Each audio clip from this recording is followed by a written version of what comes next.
A cold, wet start to the day with even more rain on the way. How long remnants from Hurricane Ian will affect our area, and the warm-up on the way. Management changes starting for Baltimore's Safe Streets program. Fox 45 News takes a closer look at the funding given to organizations being transitioned out, and the question still unanswered by your elected leaders. Violence in the county sparking concerns. The search for suspects in 3 separate incidents, and Fox 45 News examines the calls for transparency related to these crimes.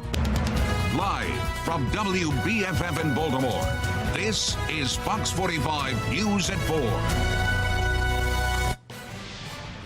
We are following some breaking news. River Hill High School in Howard County is on lockdown after a threat.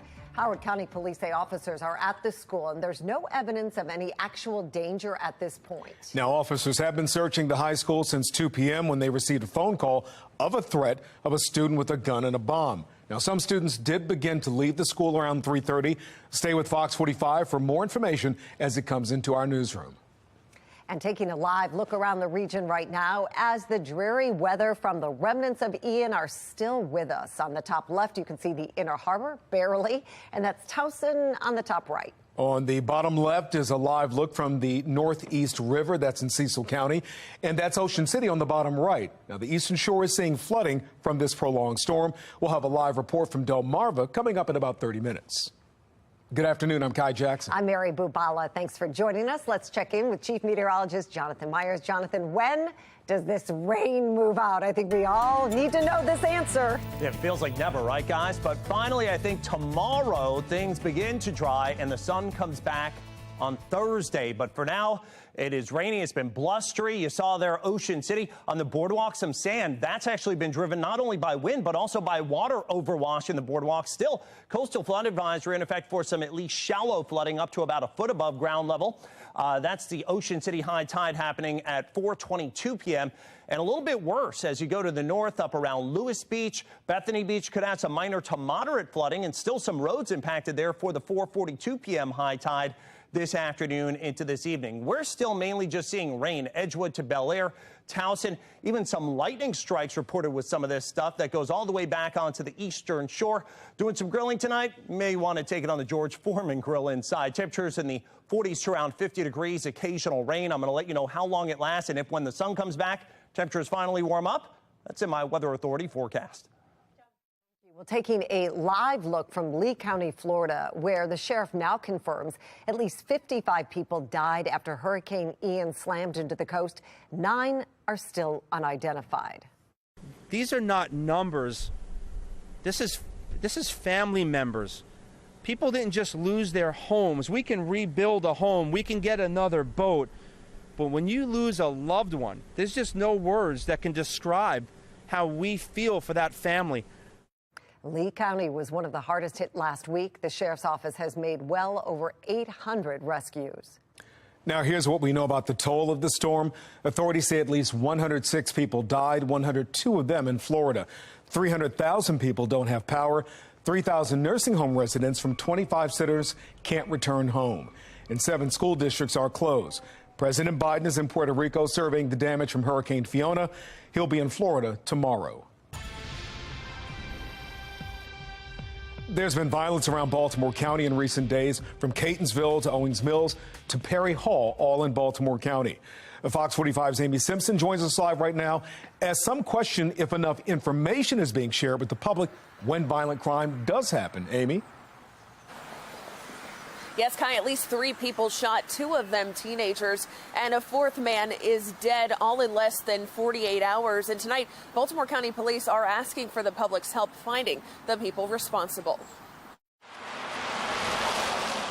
3 violent incidents in 3 consecutive days across Baltimore County. Saturday night, 2 teens, just 16 and 17, shot and critically wounded in Catonsville. Early Sunday, a man shot multiple times in Owings Mills. And last night, a homicide at an apartment complex in Perry Hall. It's been a sad weekend, and anytime we see violence in our communities, it's concerning. Despite this string of violence, the Baltimore County executive once again calling the county a safe community. Our Baltimore County Police Department do an outstanding job of solving these types of crimes. We remind folks that if you commit a crime, we will find you, we will arrest you, we will hold you accountable. But so far, no updates from police on suspects or arrests in any of these 3 incidents. And in cases like last night's fatality in Perry Hall, questions about transparency and timeliness of information. In a press release shared with Fox 45 News at 10:58 p.m. last night, Baltimore County Police said officers responded to a shots fired call 5 hours earlier. That's when they found a man dead, and homicide detectives are now investigating. But there's no mention of how that man died or any other basic info about the crime. And that's disturbing. Meanwhile, the Baltimore County Police Union also frustrated by the lack of information available to the public. And the police department is not being as forthcoming with information that very much could quell the fear that's going on when you hear about severe incidents. Even as the county executive calls transparency a hallmark of his administration. My expectation of all agencies is that we are sharing that information with the public, with the media, because the public has a right to know. It's the only way that we're held accountable for how we operate. And year to date, there have been 23 homicides in Baltimore County. When I asked him today about crime, the county executive pointed to homicides this year being way down. He said about 50%, but it is important to note Baltimore County set a record high last year for homicides with 55 people killed. Reporting live, Amy Simpson, Fox 45 News. Amy, thank you. Well, a Baltimore City police officer has entered an Alford plea in the killing of his stepson in Anne Arundel County. An Alford plea means Eric Banks does not admit guilt, but acknowledges a jury is likely to find him guilty. Police say Banks killed 15-year-old Dasan Jones in early July in Curtis Bay. Banks will be sentenced on December 9th and faces 50 years in prison. A Westminster man is accused of killing his father and dumping his dismembered body on the side of the road. 29-year-old Ravi Pansaria faces charges of first and second-degree murder. The victim's body was found in the area of Medford Road at New Windsor Pike. If convicted, he faces life in prison. A crisis in the classroom. Violence in Baltimore County schools has some parents fed up and demanding accountability. At a rally last night, they urged school leaders to address the fights unfolding in schools throughout the county. Fox 45's Maxine Stryker joins us live in Baltimore County with more. Maxine? Well, Kai, parents are hoping that this sends a message to Baltimore County schools that they will not tolerate this violence any longer. They're hoping they can all come together to find a solution. Now, this comes after several violent incidents this past year in schools throughout Baltimore County. This video here shared to social media last week shows chaos erupting outside of Perry Hall High School. Pastor Charles Neal says that's his 15-year-old niece there in the video, holding a bat to protect herself from the bullies. The violence unfolding in front of school officials, and one juvenile was ultimately arrested. It's why the Baltimore County Parent and Student Coalition held the rally and a forum last week, hoping to catch the attention of school officials. Darren Badillo is the coalition's coordinator and a parent of 2 Baltimore County students. The violence is out of control, and they don't have the answers, because if they did, things would be getting better, and they're not. I think what's going on is that the students are starting to realize that they're not going to be held accountable, so they can do whatever they want to do, and they can continue to push the limits. Now, no one from the school district was present at that rally last night. And Maxine, what are school leaders saying about all this violence taking place? So, Kai, we did reach out to the Baltimore County school system and received a statement from a spokesperson saying in part that any behavior that creates a hostile school environment will not be tolerated, and students who violate those rules are subject to serious legal consequences. We also asked County Executive Johnny Olszewski about the violence happening in county schools today. He says in part that parents need to get more involved in their students' lives. Reporting live in Towson, Maxine Stryker, Fox 45 News. Maxine, thank you. Well, the change in the Safe Streets management process is now underway, with the LifeBridge and Catholic Charities assuming oversight of all 10 locations. Fox 45's Mackenzie Frost continues her investigation into the violence prevention program and shows us the latest questions from the Accountability Board. The changes coming to the Safe Streets program are already underway. And remember, this all started when Mayor Brandon Scott announced the restructuring of the entire program. Instead of having a patchwork of nonprofits or community-based organizations, now it'll be all under two different umbrellas. We'll have Catholic Charities overseeing some Safe Streets locations and LifeBridge Health Center for Hope overseeing the others. And we're already seeing some of these changes happen, right? Bel-Air, Edison, and McElderry Park are two locations that used to be overseen by Living Classrooms, now already migrating over into LifeBridge. And that brings us to the other community-based organizations, like Youth Advocates, Bon Secours, Park Heights Renaissance, the Family Health Center of Baltimore, and Living Classrooms. These community-based organizations will no longer be implementing the Safe Streets program, but they do say some of them will be still working with the Mayor's Office of Neighborhood Safety and Engagement, or MONSE. So with all of these changes happening, we continue to send them questions looking for a little more information about what this partnership looks like moving forward. How much money has your organization received from the city to implement Safe Streets? And please provide proof of that spending. When did your organization first learn of these changes? And was it a surprise? What will your role be with the city moving forward after these changes are complete? We sent these questions, and we are starting to get some insight from some leaders within the CBOs. I recently caught up with the CEO of Living Classrooms at a different event and questioned him about the future of Safe Streets. Moving forward, what's the role with the Safe Streets, or is it just... Well, we work very closely with Freedom and with Adam and LifeBridge, and we're partners, and we'll collaborate on a regular basis. Now, when I sent Living Classrooms those other questions, I did get a pretty lengthy response, and I'll put their entire answer into this story on our website. I also got a response from Bon Secours. They tell me that they've been working with the city on this transition for months, so the announcement wasn't a surprise. We're still trying to figure out how much these contracts will be worth between the city of Baltimore and the CBOs. So that brings us here to City Hall, and with these two, we have the city solicitor, Jim Shea, and the comptroller, Bill Henry. Those two are involved in the contracts with the CBOs and the city, so because of that, we sent a few questions asking for the metrics used to determine disbursements of funds for the Safe Streets program, any and all contracts or RFPs between the city and the CBOs administering the Safe Streets program. So far, Jim Shea has ignored the questions, but we did get a response from Bill Henry's office who tell us a formal response to our questions should be coming by the end of this week, so we'll keep our eyes peeled to our email. In the meantime, there are still several questions for City Council President Nick Mosby. Remember a couple of weeks ago when the council president told me he had no idea these changes were coming to the Safe Streets program until it was announced in the news? When it was reported in the media.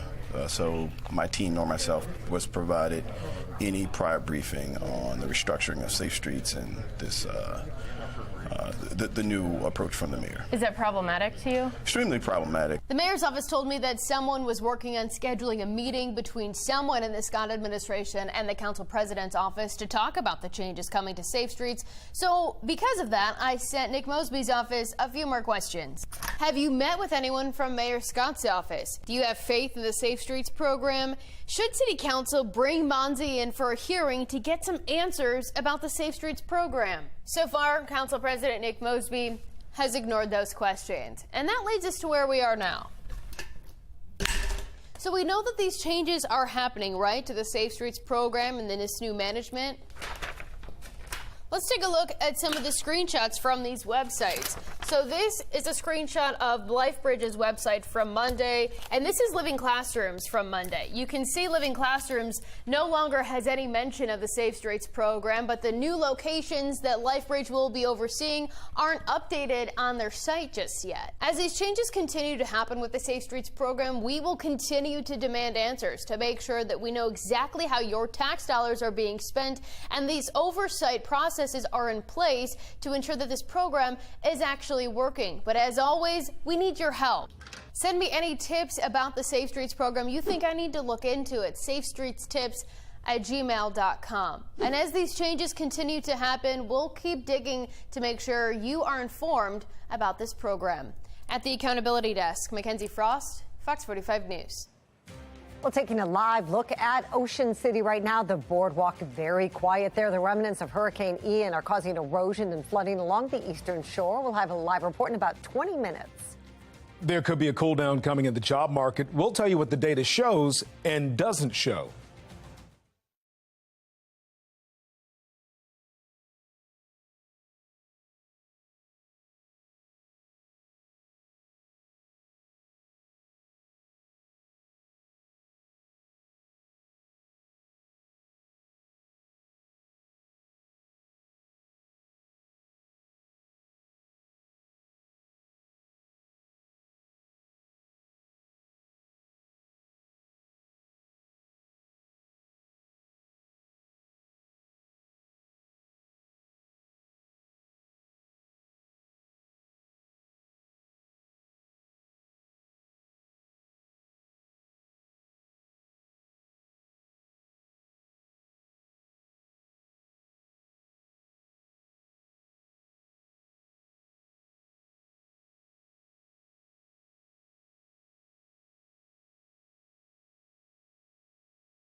Fox 45 News, winner of 17 2022 Regional Emmy Awards, more than all other Baltimore news stations combined.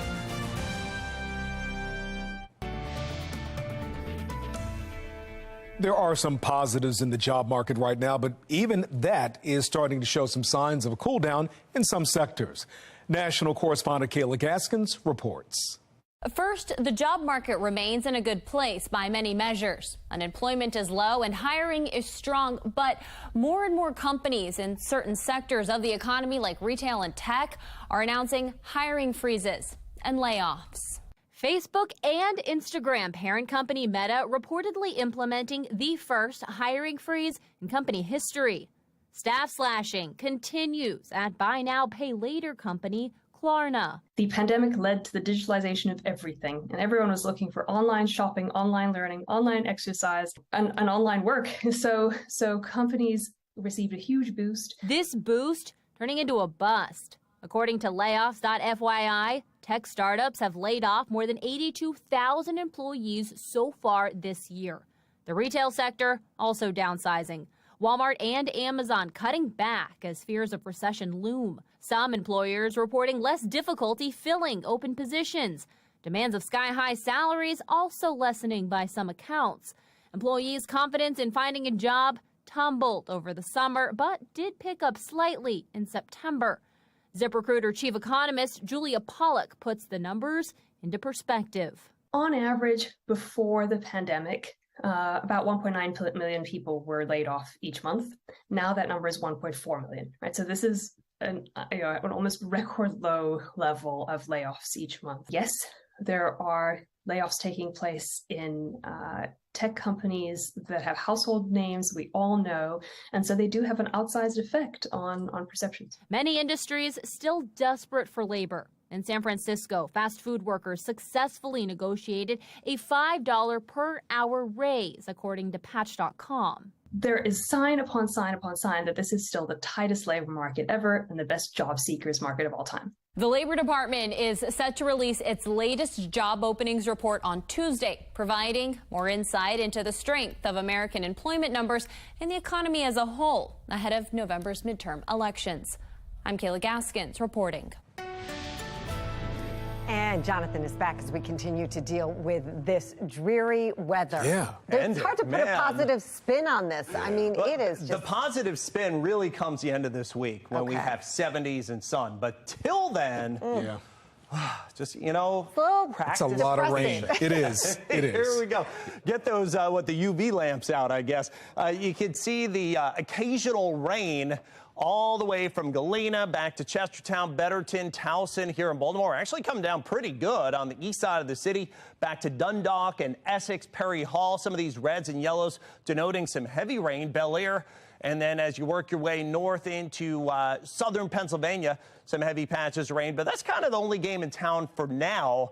But there is more that's moving in, that's right, from the east. Everything past couple of days has been moving kind of backwards. Everything's almost kind of stalled, and everything is also coming off the ocean. So keep that in mind, that you are going to have some of that rain getting the kids from after-school activities, as well as potentially heading on home from work. There's also a coastal flood warning that continues for the beaches of Delaware, and a coastal flood advisory for the 4 p.m. high tides down Ocean Cityway. Outside of that, around here, we still have some of the gusty breezes. It is a raw chill. Temperatures only in the 50s with that wind at 13 miles an hour out of the north. At Annapolis, gusts to 20 at Denton. It's a heavy jacket and also raincoat and umbrella type of day. There's our latest Weathermaker storm system that's kind of birthed itself off of the remnants of Ian, plus some energy off the coast. It's now just a generic kind of coastal system that's been sitting and sitting and sitting and not moving. So the rain continues, the blustery wet conditions continue, and that's going to be the same deal into tonight and early tomorrow as well, as the system, again, just barely achingly moves. But I think by tomorrow afternoon, this finally gets some legs and begins to move away. And that's when things get much better tomorrow night into Thursday.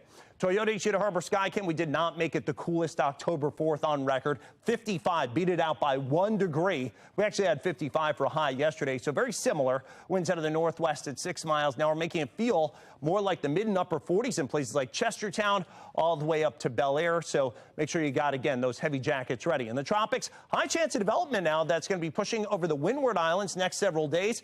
Thankfully, this time around, unlike what we saw with Fiona and Ian, hopefully some high pressure that's going to be stationed across portions of the continental U.S. should keep the track down to the south if it became anything, but it is something we're watching.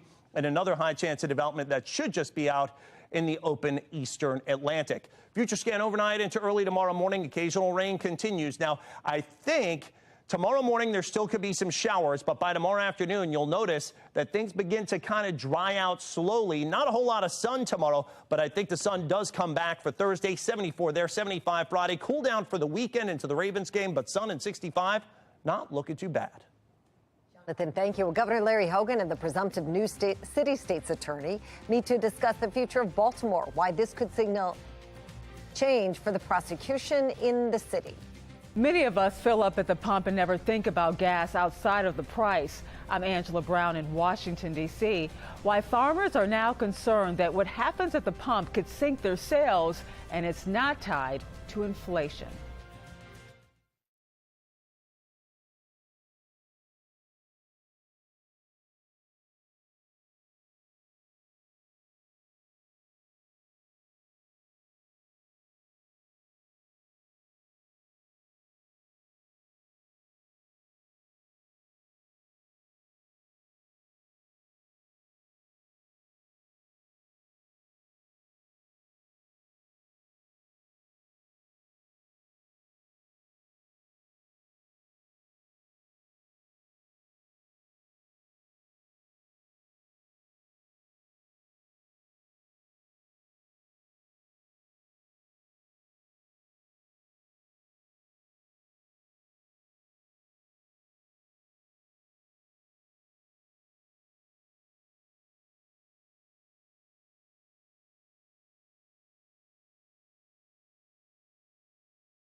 Well, U.S. farmers face other competing interests they worry could put them out of business. Many concern the push to phase out gas-powered cars will kill ethanol sales. As the National Desk's Angela Brown reports, most gas sold today contains ethanol. When you pull up to fill up, there's a good chance the gas in your tank may contain ethanol. According to the National Corn Growers Association, nearly every gallon of gasoline in the U.S. contains a minimum of 10% ethanol derived from corn. Ethanol is a renewable resource made from corn mostly. Russell Baining wears many hats: farmer, rancher, and president of the Texas Farm Bureau. Nobody's against electric vehicles. I mean, they have a place, but when you start mandating things like that. Baining is talking about the mandate coming out of California. The California Air Resources Board approved a ban on the sale of new gas-powered passenger vehicles by 2035 and set interim targets to phase out the cars. California Governor Gavin Newsom touting the decision to ABC News. In California, this is a game changer as it relates to the environment. There's nothing else that will move the needle on greenhouse gases more than tailpipe emissions. A move some believe will hurt farmers, especially in the Midwest. Roughly 30% of U.S. corn is refined into ethanol. And of the 13 states with the most fuel ethanol production capacity, 12 are located in the Midwest. We're so focused, and we do understand we need to be focused on the climate and the environment. But let's make sure that we don't make things worse because we thought we were making them better. But some scientists are calling into question if the ethanol blend is actually worth it. A study published this year in the Proceedings of the National Academy of Sciences found that U.S. corn-based ethanol may be worse for the climate than gas. However, a 2019 study from the USDA found greenhouse gas emissions from corn-based ethanol was lower than gasoline. Reporting in Washington, D.C., I'm Angela Brown. A new law is meant to crack down on dirt bikes in Baltimore City. Why some are still skeptical it will have any effect. Baltimore County breaks ground on a new high school in Lansdowne. Why leaders say this project could improve learning for students.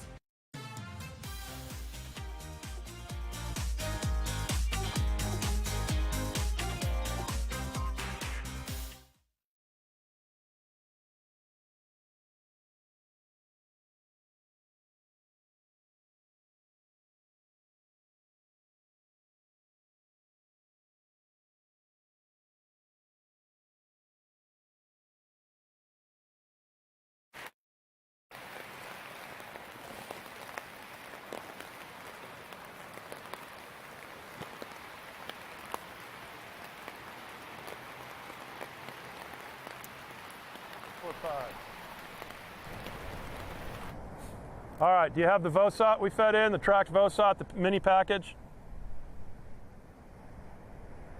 Okie dokie, I'll toss. Well, I guess this new law goes into effect with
Well, the remnants of Hurricane Ian have been dropping consistent rain and wind on our area for days now. Right. We have live team coverage of how this is affecting our area. In just a moment, Chief Meteorologist Jonathan Myers is going to break down what happened and what we can expect moving forward. First, Brad Bell from our Sinclair sister station in Washington, D.C. joins us live from Bethany Beach in Delaware. Brad, what are you seeing there? Well, you know, you mentioned the weather. The good news is it feels like the wind has eased up a little bit, and it's not raining right now. It's been raining on and off all day long. But look, this storm, this weather pattern has done a lot of damage. Let me show it to you here. We're looking south down the beach towards Sea Colony, towards the big Sea Colony Resort. And what you see here is there is no more beach at all. The tide has swallowed the sand that was on the beach, and we're now just a little bit short of high tide. And you can see the waves are reaching the sand dune, the protective sand dune. The fencing here washed in, and as the tide continues to come up, we expect to see that we're going to lose more of the dune. Take a look right down here now. This handrail, well, that's where the beach ought to be, at the end of that white handrail, just below that. And you can see the sand is really about 6-7 feet below that. Now looking north, you can get a sense of this escarpment, this cliff that has been created. Significant amount of damage done to the dune, and the beach, as we said, is virtually gone. Now, this is the scene here in Bethany. A little bit north in Rehoboth, this is what we found. In Rehoboth Beach, even at low tide, when this video was taken, you can see the beach is mostly gone, with waves crashing nearly to the protective sand dune. Those timbers extending into the ocean, part of the storm drain system, and are normally covered by many feet of sand. With this evening's high tide, it's expected more sand will wash away. A sad spectacle for beach lovers gathering today to take pictures and see for themselves the damage done. It's heartbreaking, but it's part of Mother Nature. You know, you give it, and she takes it. You might have heard that man say, you give it and then Mother Nature takes it away. That's because these beaches have really been essentially human-made over the last several decades by beach replenishment. Now, the problem here is that they just did a fix. They had a bad storm in the spring and they had to do some repairs. Some of the Delaware beaches here are set to be replenished fairly soon, but not Bethany.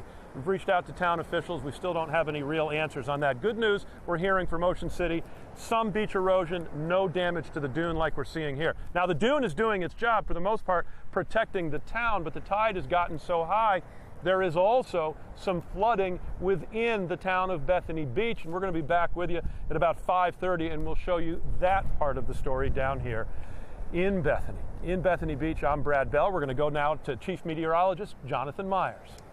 Yeah, and Brad, it looks like several months of rehabilitation there for the beaches going to be coming their way. And of course, you know, we build these dunes. We try to protect some of our man-made structures. But when you have 4 or 5 days of those winds plowing in from the east, just persistent day after day after day, you know, you do the best you can, but you can't always win with Mother Nature. And we're still dealing with coastal flood advisories here until 8 p.m. for Ocean City, Barrier Island beaches there. Some of the tides about 4:22 p.m. running about a foot or so above ground level in terms of water levels. And some of the high tides could put into about 1 to 2 feet above ground level water levels here across the Delaware beaches, especially the farther north you get up toward Delaware Bay and Lewis. That's where we're taking our high tide measurements at 4:42 p.m. This afternoon. And that's why there we have a coastal flood warning in effect. HD radar showing locally we just have a lot of rain. Thankfully, again, those winds out of the east and northeast have been kind of taking water out of the bay, unlike what we saw over the weekend when the winds were a little more east and southeast that helped to push some of that water in and give Annapolis and Fells Point some of those abnormally high tides. But again, it's really just the rain that's a problem now from here on out. 51 degrees at 5 p.m., 6 p.m. We're at 50 and 49, occasional rain at 7. So a messy, wet commute once again. It looks like maybe another one tomorrow morning. I'm going to let you know when the sun is finally going to come out. I promise. That's in my Weather Authority forecast. And now in a city in crisis, Fox 45 News continues to hold city leaders accountable when it comes to enforcing laws that are on the books. This now includes a new law designed to address street racing and dirt bikes. Alexa Ashwell is live downtown with the penalty violators should soon face and how the city plans to enforce this new law. Alexa. Yes, Kai, Mary, this new law goes into effect within the next 30 days. So we wanted to know how the city is working to enforce it as well as prosecute those who violate it. Mayor Brandon Scott signing legislation into law, allowing stiffer penalties for those caught involved in street or stunt racing or riding dirt bikes throughout the city. The punishment? A fine of up to $1,000 and up to a year in jail if convicted of the misdemeanor charge. But will this presumed win inside City Hall lead to change in the streets of Baltimore? If it does continue, there will be enforcement action taken. When we sign a bill like this, we need to make sure that people are held accountable. Meaning the law will be enforced and those who break it are prosecuted. Fox 45 News questioning if that will be the case, reaching out to the Baltimore Police Department and asking, is this a law the Baltimore Police Department is ready and prepared to enforce? And as the commissioner alerted district commanders of this new law and instructed officers in how to respond. Then similar questions for the incoming city state's attorney, asking, is this a law incoming Baltimore City State's Attorney Ivan Bates will prosecute? Former BPD Commissioner Ed Norris. If the police aren't going to enforce it now, what makes them think they're going to enforce this when there's just another law with a $1,000 fine? Critical of just how effective this new law will be, given the department is already hundreds of officers short and in a city that's on pace to exceed 300 homicides for the 8th consecutive year. Councilman Yitzi Schleifer, who came up with the legislation defending the new law. The idea here is that it serves as more of a deterrent. I did hear back from Ivan Bates. He sent me a statement that reads in part, as state's attorney, I look forward to working with our public safety partners to build credible cases to prosecute all laws in Baltimore City. I also just heard back from BPD, a spokesperson saying BPD is ready and prepared to enforce the new law and will direct officers at that time. Reporting live outside City Hall, Alexa Ashwell, Fox 45 News. Thank you, Alexa. Election day is in 5 weeks, but that isn't stopping Governor Larry Hogan from meeting with the likely next top prosecutor in Baltimore City. Hogan tweeted the photo, writing that he congratulated Ivan Bates and talked about, quote, the path forward for holding violent criminals accountable in Baltimore City. Political observers say this photo op could be good for both. For political reasons, it's a good move to meet with him, and maybe, what he can do is lobby to say, look, I know you're going out the door, but you're going to prepare the next budget. And here's things we need. And Hogan can say, what he can say is, I promised X of millions of dollars for this. So it then puts it on more to say, I better put that X million dollars in plus $50 too, just to make sure that I did a little extra. And that brings us to our question of the day. Do you hope Ivan Bates gets tough on crime? So far, 96% of those who voted say yes. Go to foxbaltimore.com to make your voice heard. We'll check back in on those results throughout the night. One homicide fewer means we're going the right way. Imagine if I was saying we're plus 22 or 20, whatever it was when I started. We're trending in the right direction. Of course, there's room for progress. So I'm not arguing with you on that point. But -1 is a start. Well, that was Anthony Barksdale last week when murders in Baltimore were 1 behind last year's pace. As of today, that number is even better. It is 4 behind. Now, there have been 254 homicides in 2022 compared to 258 last year. Significantly more people, however, have been shot and survived. This year, there have been 565 non-fatal shootings in which the victim did not die, 27 more than in 2021. Megan Gillen speaks with a law enforcement expert about why numbers falling slightly may have more to do with first responders than police. Baltimore City's deputy mayor for public safety saying that crime is going in the right direction. Over the weekend, Anthony Barksdale pointing to starting the month of October with 254 homicides, which is 1 less than at the same time last year. Law enforcement expert Mari Richards weighing in on Barksdale's sentiment. I thought that statement was rather embarrassing. The truth is that Mayor Scott's 5-year plan is a failure. And what they're trying to do is change the game so we lose track of what we're studying. Mari, there is no denying there is a long way to go. But when we look at the numbers, we did start October with 1 less homicide than we did the same time last year. A small step, a baby step at that. But for the people of Baltimore City, is it important to show some kind of improvement, some kind of progress? Well, you're always happy to see less people getting killed. Right. But the reality is nothing's changed as far as shootings. Shootings are up, homicides are down. Really, that is just blind luck. I mean, if it wasn't for, Baltimore's fantastic, trauma medical centers, there'd be a lot more deaths. Well, as Richards mentioned, their non-fatal shootings are up, and the city remains on pace for more than 300 homicides for an 8th consecutive year. I'm Megan Gillen, Fox 45 News. We have an education alert right now. Baltimore County officials are breaking ground on the replacement for Lansdowne High School. The new school will have room for just over 1,700 students, which is 300 seats more than the current school, and will satisfy Americans with Disability Act requirements, such as accessibility for students with wheelchairs. I have watched from afar how this community, the students, the teachers, the staff, the parents, and those who live and work in the surrounding area collectively advocated to make this day a reality. In true Viking style, this community had a purpose to ensure that the students and staff walking through the doors of Lansdowne High School had the same teaching and learning opportunities as their peers across the county. Well, the new school will be built to the northwest of the current school, which will eventually be demolished to make way for athletic fields. Crime across Baltimore County has residents scared and frustrated. What County Executive John Ilshevsky says his administration is doing to stop the violence. A new fiscal year begins, but the old challenges along the southern border remain. I'm Christine Frizzell in Washington with a look at how some top officials are responding.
We continue to follow that breaking news after River Hill High School in Howard County goes on lockdown.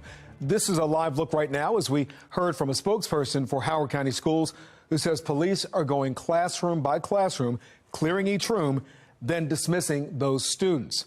Now, those students are then being taken into a facility in Clarksville for reunification. Officers have been searching the campus since 2 this afternoon when they received a threat about a student with a gun and a bomb.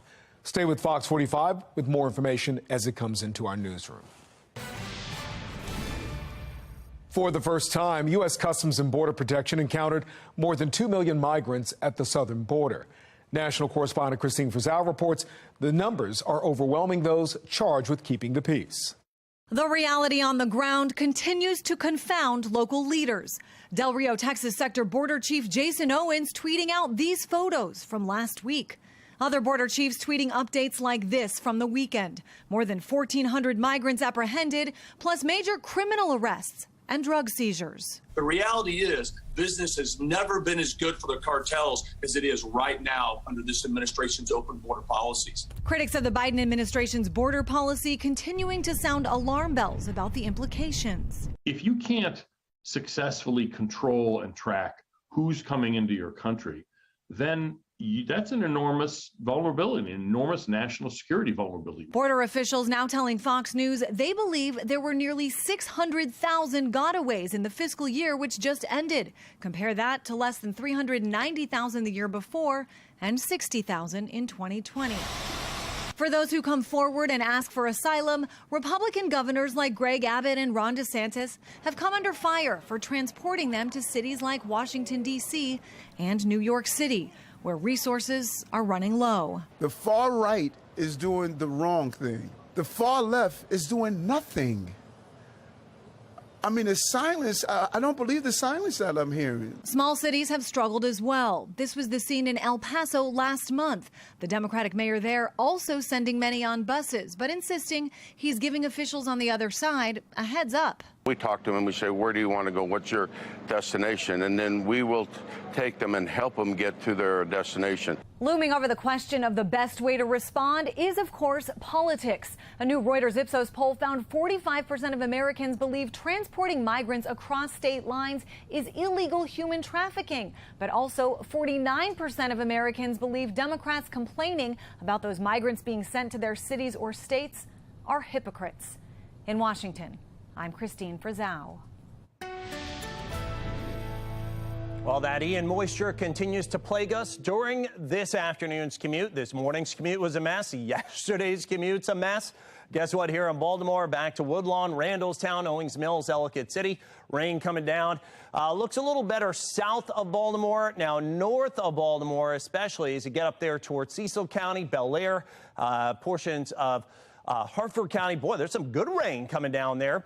Even some lightning strikes as you kind of zoom out a little bit. So keep in mind, could have some even embedded thunderstorms with some of that heavier rain, too. And this is all part and parcel of that remnant moisture from Ian that now is kind of combined with a coastal system, and it's just still forcing moisture and actually lots of wind towards the coastline still. The Delaware and Ocean City beaches potentially going to be seeing more flooding through the high tide times this early evening. Then things should drop off later tonight into tomorrow as the system packs its bags and finally starts to move away. Winds out of the north right now. This has been persistent, actually helping to force water out of the Chesapeake Bay and all the little nooks and crannies here. So that's helped out. Nonetheless, it is still blustery and chilly. Winds at about 13 miles an hour at Annapolis, still gusting to about 21 here in Baltimore, 19 down at Denton. Nothing damaging, but it just makes it feel extra raw outside.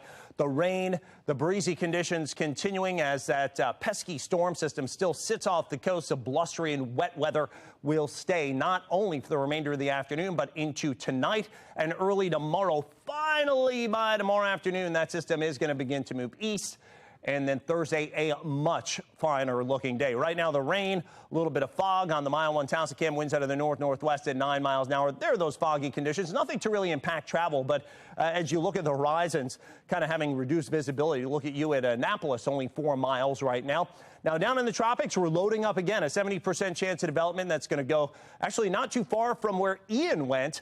About 2-3 weeks ago. But then it looks like at least the computer models say this is going to stay shoved down to the south. So hopefully this will not impact the United States if it does become something. And another system that could briefly become a tropical depression, that's out in the eastern Atlantic, probably should just be what we call a fish storm. It's just going to be over the open ocean. Now, around here, again, that remnant moisture continues through the overnight hours. The remainder of the commute is going to be wet. Tomorrow morning, still some residual showers, so puddly and still cool for the Wednesday morning commute. But look, by afternoon, the showers begin to diminish, and even some clearing Wednesday night into Thursday. In terms of additional rain, only looks like maybe up to an additional ½ inch. And after that, 74 on Thursday, Friday, 75. And look at that for the weekend. Sun-filled 60s, lows almost frosty in the low 40s. Ravens game looking good, although dry, it will be cool. All right, some good news there, Jonathan. Thank you. And trending right now, just in time for Halloween, the morning show gets a little creepy and crawly. The Maryland Zoo brought out 2 big bugs into our studio today, a Madagascar hissing cockroach and a tarantula. Now, despite their looks, experts say you don't have anything to fear. There's hundreds of species of roaches. Yeah. These guys don't have wings, so they cannot fly. They're totally stationary. A lot of them do. But everything has a benefit. So these guys eat other insects, and these guys are decomposers. How about that? Well, if you'd like to get up close and personal with bugs or other animals, you can find a full map of the Maryland Zoo on marylandzoo.org. Coming up at 5 o'clock, a new ban on dirt bikes in Baltimore gives prosecutors more tools to get riders off the streets. Fox 45 News demands answers on whether the law will make a difference. COVID-19 may be on the decline, but flu cases are rising. I'm Liz Bonus. What to know about getting both the flu vaccine and the next COVID booster together? It is just ahead.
Well, flu season runs from October through March, and COVID-19 again is expected to surge this winter. So does that mean you should get your vaccine against both right now? Medical reporter Liz Bonus has the story. Hey there, everybody. Well, COVID-19 cases are on the decline. Already the flu virus appears to be getting a jump start. So healthcare providers say if it's been at least 2 months since your last COVID-19 vaccine and you haven't had your annual flu shot yet, you may want to consider getting these 2 shots as soon as possible. Here's why.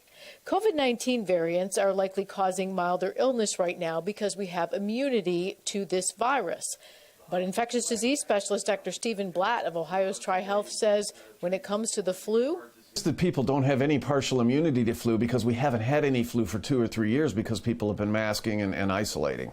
as for getting the 2 shots at the same time, public health providers say you may want to consider it as an adult, and you may want to consider it for your kids, too. Already, flu cases in kids are showing up a little earlier than we typically see, suggesting, that like anything else, if you haven't seen something for a while and here it comes, that the population immunity is less, and you'll see it a little earlier and a little more. As for these 2 shots together, trials are now underway to develop a dual shot. So already researchers know there's no danger in mixing COVID-19 and flu vaccines. As for the side effects of mainly fatigue and a sore arm, they're not additive. They're kind of what they are. Dr. Fagans did say, however, you may want to get one in each arm if you tend to get muscle pain with shots. I'm medical reporter Liz Bonas. Now back to you. Well, coming up on Fox 45 News at 5 o'clock, a major change to Baltimore's violence prevention program is raising more questions about its effectiveness. We continue our investigation into Safe Streets. Parents are concerned their kids aren't safe in school. Why Baltimore County families say more needs to be done to support families.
Mic check, 1, 2, 3, 4, 5, 6, 7, 8, 9, 10.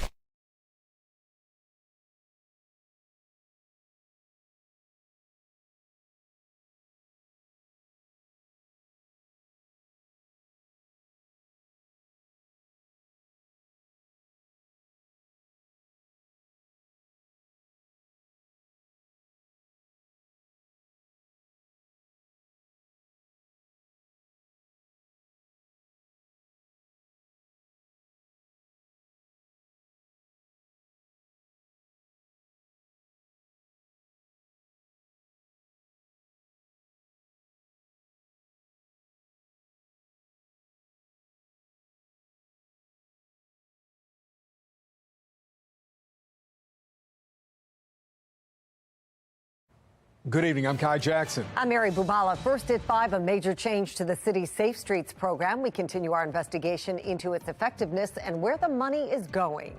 The remnants of Hurricane Ian lead to a dreary start to fall. Looking ahead to when those skies will clear up across Maryland.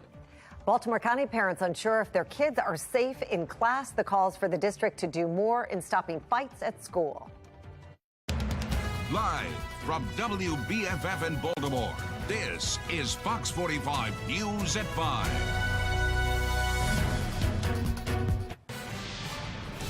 All right, we continue to follow the breaking news after River Hill High School in Howard County goes on lockdown. We just heard from a spokesperson for Howard County Schools.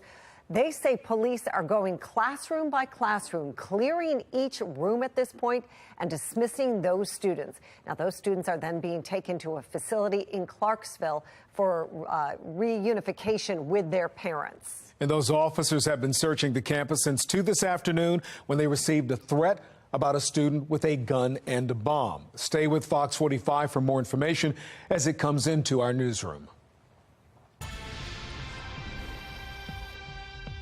Well, the change in the Safe Streets management process is now underway, with LifeBridge Health and Catholic Charities assuming oversight of all 10 locations.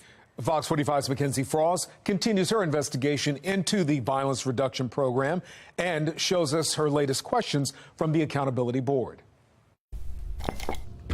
The changes coming to the Safe Streets program are already underway. And remember, this all started when Mayor Brandon Scott announced the restructuring of the entire program. Instead of having a patchwork of nonprofits or community-based organizations, now it'll be all under two different umbrellas. We'll have Catholic Charities overseeing some Safe Streets locations and LifeBridge Health Center for Hope overseeing the others. And we're already seeing some of these changes happen, right? Bel-Air, Edison, and McElderry Park are two locations that used to be overseen by Living Classrooms, now already migrating over into LifeBridge. And that brings us to the other community-based organizations, like Youth Advocates, Bon Secours, Park Heights Renaissance, the Family Health Center of Baltimore, and Living Classrooms. These community-based organizations will no longer be implementing the Safe Streets program, but they do say some of them will be still working with the Mayor's Office of Neighborhood Safety and Engagement, or MONSE. So with all of these changes happening, we continue to send them questions looking for a little more information about what this partnership looks like moving forward. How much money has your organization received from the city to implement Safe Streets? And please provide proof of that spending. When did your organization first learn of these changes? And was it a surprise?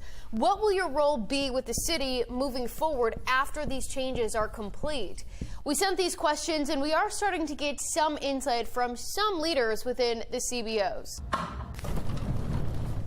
I recently caught up with the CEO of Living Classrooms at a different event and questioned him about the future of Safe Streets. Moving forward, what's the role with the Safe Streets, or is it just... Well, we work very closely with Freedom and with Adam and LifeBridge, and we're partners, and we'll collaborate on a regular basis. Now, when I sent Living Classrooms those other questions, I did get a pretty lengthy response, and I'll put their entire answer into this story on our website. I also got a response from Bon Secours. They tell me that they've been working with the city on this transition for months, so the announcement wasn't a surprise. We're still trying to figure out how much these contracts will be worth between the city of Baltimore and the CBOs. So that brings us here to City Hall, and with these two, we have the city solicitor, Jim Shea, and the comptroller, Bill Henry. Those two are involved in the contracts with the CBOs and the city, so because of that, we sent a few questions asking for the metrics used to determine disbursements of funds for the Safe Streets program, any and all contracts or RFPs between the city and the CBOs administering the Safe Streets program. So far, Jim Shea has ignored the questions, but we did get a response from Bill Henry's office who tell us a formal response to our questions should be coming by the end of this week. So we'll keep our eyes peeled to our email. In the meantime, there are still several questions for City Council President Nick Mosby. Remember a couple of weeks ago when the council president told me he had no idea these changes were coming to the Safe Streets program until it was announced in the news? When it was reported in the media. So my team nor myself was provided any prior briefing on the restructuring of Safe Streets and this the new approach from the mayor. Is that problematic to you? Extremely problematic. The mayor's office told me that someone was working on scheduling a meeting between someone in the Scott administration and the council president's office to talk about the changes coming to Safe Streets. So because of that, I sent Nick Mosby's office a few more questions. Have you met with anyone from Mayor Scott's office? Do you have faith in the Safe Streets program? Should City Council bring MONSE in for a hearing to get some answers about the Safe Streets program? So far, Council President Nick Mosby has ignored those questions. And that leads us to where we are now. So we know that these changes are happening, right, to the Safe Streets program and then this new management. Let's take a look at some of the screenshots from these websites. So this is a screenshot of LifeBridge's website from Monday, and this is Living Classrooms from Monday. You can see Living Classrooms no longer has any mention of the Safe Streets program, but the new locations that LifeBridge will be overseeing aren't updated on their site just yet. As these changes continue to happen with the Safe Streets program, we will continue to demand answers to make sure that we know exactly how your tax dollars are being spent, and these oversight processes are in place to ensure that this program is actually working. But as always, we need your help. Send me any tips about the Safe Streets program you think I need to look into at safestreetstips@gmail.com. And as these changes continue to happen, we'll keep digging to make sure you are informed about this program. At the Accountability Desk, Mackenzie Frost, Fox 45 News.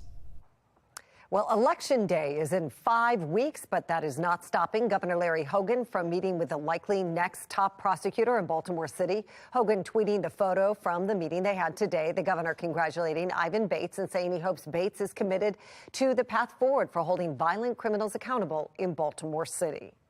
That brings us to our question of the day. Do you hope Ivan Bates gets tough on crime? So far, 98% of those who voted say yes. Go to foxbaltimore.com to make your voice heard. We'll check back in on the results throughout the night. The remnants of Hurricane Ian are continuing to bring soaking rain and foggy conditions across Maryland. The question everybody is asking after days and days of rain, when will we see clear skies? Meteorologist Jonathan Myers is here now with hopefully some sunshine in that forecast. And Ian making landfall, almost a full week ago. And now Ian is just a shadow of his former self. It's actually been converted kind of into a coastal, almost nor'easter type of system that has been really lashing the coastline. I mean, we're talking the Delmarva here. Last hour had our high tides with minor flooding at both Ocean City and the Barrier Islands there of Maryland, as well as the Delaware beaches, where we had some moderate flooding around Lewis. But that is going to begin coming down. On the HD radar, notice some of the rain here in Baltimore, Bel Air, all the way up to Towson. Even a couple of lightning strikes out in Harford County. Now, if you're thinking of going to the O's game, I know it's the second to last game of the season, a big season that we've had. Congratulations to the O's on really working out hard and working hard in the stadium. 51 degrees, first pitch, 52 at fifth inning as we take on the Blue Jays there, 53 during the ninth inning. Could have some rain delays in there. It's just going to be kind of a nasty evening. I'm going to let you know when the sun comes back, and it will be sometime this week, and how the weekend forecast looks for the Ravens game in a couple of minutes. Jonathan, thank you. Well, a week after it made landfall, floodwaters are receding in some Florida communities, but cleanup efforts could take months or really even years. Let's take a look at Sanibel Island. Docks are destroyed, boats thrown onto the shore by the storm, and homes have been destroyed. It's just one of the many coastal communities in Florida where rescue crews are still combing through homes trying to find survivors who did not make it out before the storm hit. And at least 106 deaths have been confirmed. Officials are expecting that number, sadly, to rise as cleanup efforts continue. Thousands of people have been rescued by emergency crews. And as of right now, more than 400,000 people don't have power, according to poweroutage.us. Officials are saying for those in the areas hit hardest, it could still take several days to have power restored.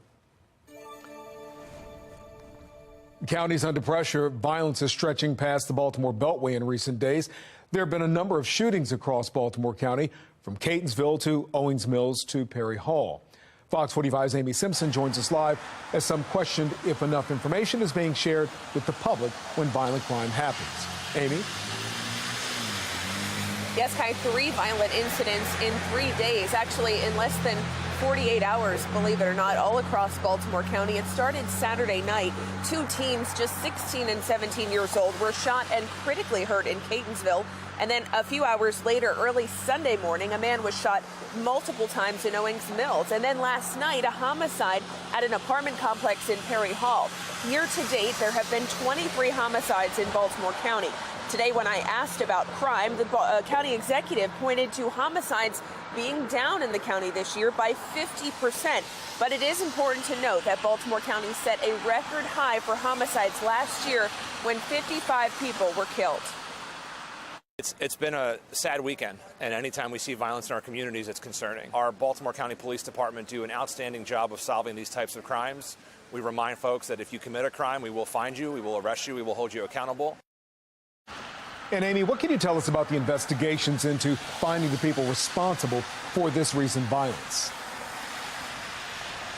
Yeah, so Kai, as of right now, police have not shared any information about any suspects or arrests in any of these three incidents from over the weekend into last evening. And in last night's incident in Perry Hall, our newsroom was slow to receive information, just basic information related to the crime. Before about 11 p.m. last night, Baltimore County Police did tell our newsroom that they found a man dead there on the scene. The Baltimore County Police Union also sharing its frustration over a lack of transparency and timeliness of information shared when things like this happen. And the police department is not being as forthcoming with information that very much could quell the fear that's going on when you hear about severe incidents. And in all three of those cases, from Saturday, Sunday, and last night, Baltimore County Police are asking the public to come forward with any information they may have that could help investigators. Reporting live tonight, Amy Simpson, Fox 45 News. Amy, thank you. Staying in Baltimore County right now, where the violence in schools has some parents fed up and demanding accountability. Last night, a rally was held in response to this video showing a girl swinging a bat at classmates, allegedly trying to defend herself from bullies. Well, at that rally, parents urged school leaders to address the fights unfolding throughout schools in the county. Fox 45's Maxine Stryker joins us live in Baltimore County with more on what they hope happens next. Maxine? Well, Kai, parents are hoping that it sends a message to Baltimore County schools that they will not tolerate the violence any longer. They're hoping they can all come together and find a solution. In Perry Hall Monday, a small but mighty group of parents gathered. It is getting out of hand. Demanding a solution to the violence playing out in Baltimore County schools. Bullying needs to come to a stop. I am holding every school administration accountable for what goes on with these children in these schools. This video shared to social media last week shows chaos erupting outside Perry Hall High. Pastor Charles Neal says that's his 15-year-old niece holding a bat to protect herself from bullies. The violence unfolding in front of school officials. One juvenile was arrested. This sort of madness has to stop. In March, another fight, this time at Kenwood High School in Essex. A week before, this vicious brawl broke out at Overly High School. Parents say not enough is being done. What's the resolution? What's the game plan to stop some of this violence? It's why the Baltimore County Parent and Student Coalition held the rally and a forum last week, hoping to catch the attention of school officials. Darren Badillo is the coalition's coordinator and a parent of 2 Baltimore County students. The violence is out of control, and they don't have the answers because if they did, things would be getting better, and they're not. He says school officials have a long way to go when it comes to protecting their students. We need more. We need more. It is out of control right now. We need all hands on deck. And it starts with accountability. I think what's going on is that the students are starting to realize that they're not going to be held accountable, so they can do whatever they want to do, and they can continue to push the limits. Baltimore County Executive Johnny Olszewski was asked about the violence in schools earlier today. He says it's up to parents now to do more. The most important thing is to be a good parent. We know the number one thing that impacts a child's success and well-being in school is parental involvement. And so our schools are open. I would actually encourage our parents to get out and get involved and be a presence in the school. Now, Baltimore County Schools issuing a statement about the violence, saying in part that it will not be tolerated and anyone who breaks the rules will face serious legal consequences. In Towson, Maxine Stryker, Fox 45 News. Maxine, thank you. A child spends 96 days out of school and is still promoted to the next grade. Project Baltimore digs into the results of a report showing kids are being denied a proper education. Communities near Maryland's eastern shore dealing with flooding and beach erosion thanks to the remnants of Hurricane Ian, the latest from the impact zone.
Well, gas prices back on the rise as Americans brace for higher prices to heat their homes this winter.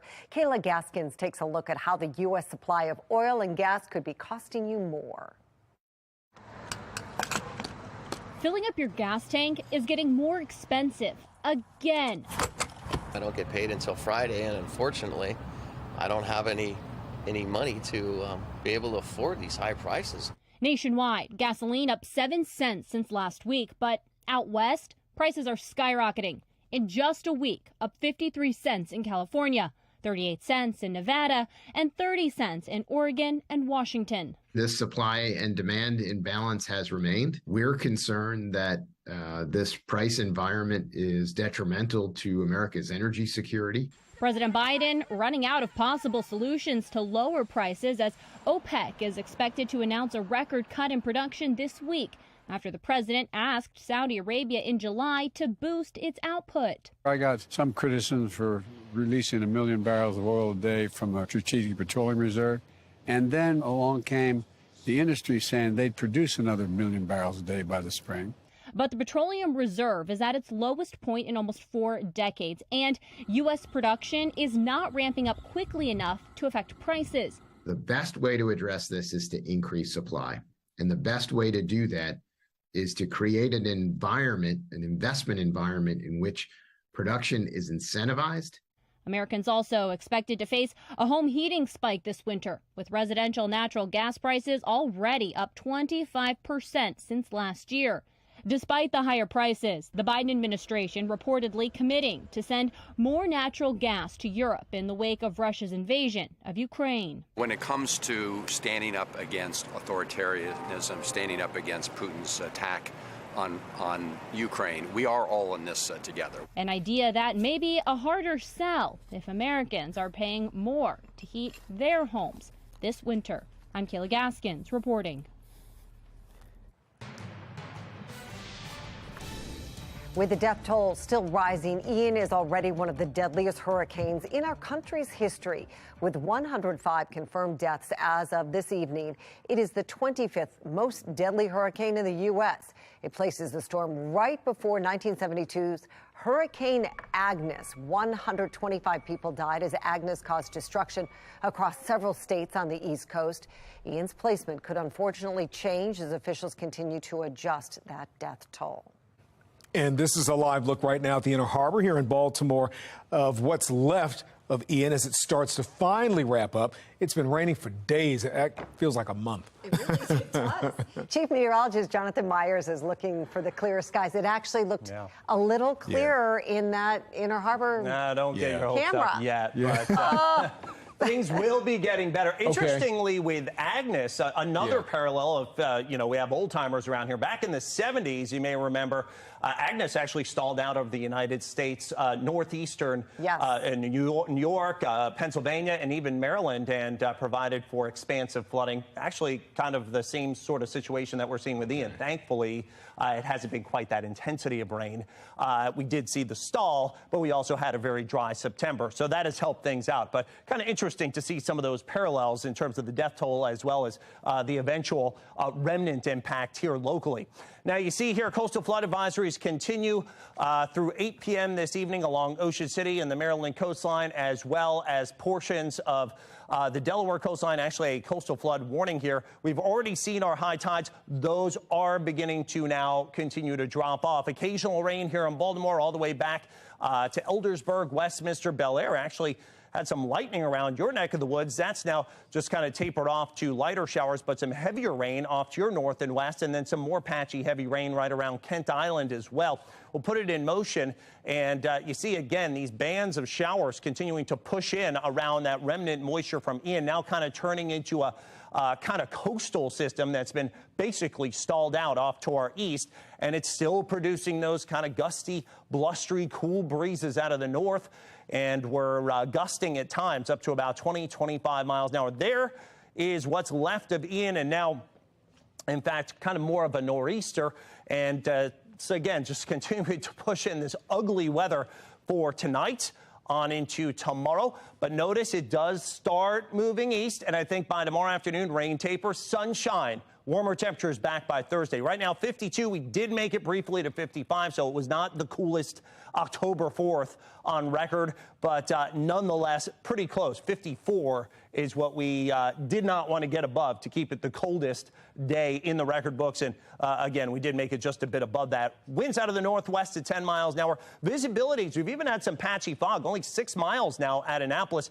In the tropics, if you wouldn't believe it, another high chance of development not too far from where Ian originated. This one, though, as you see with the computer model, should be shoved to the south if it becomes something.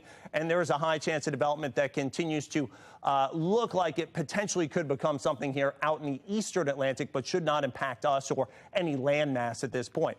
Now, overnight into early tomorrow morning, the on and off rain continues, but I think it does start to break up by tomorrow afternoon. Tomorrow morning's commute still looking a little wet and messy, but look, by 1 p.m. tomorrow, the rain begins to taper and sunshine back for Thursday and Friday, highs in the 70s. Big cool down for the weekend, but the Ravens game 60s and sun. Jonathan, thank you. It's costing the city tens of thousands of dollars a year. The frustration over spending by Baltimore City leaders on conferences and conventions around the country. Will Adnan Syed face another trial? We're talking with a Maryland public policy expert on what comes next in the case.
Adnan Syed is out of prison, his conviction vacated, but that doesn't mean he's completely in the clear. Patrice Sanders has more on what could come next in the case and what motivated Syed's release in the first place.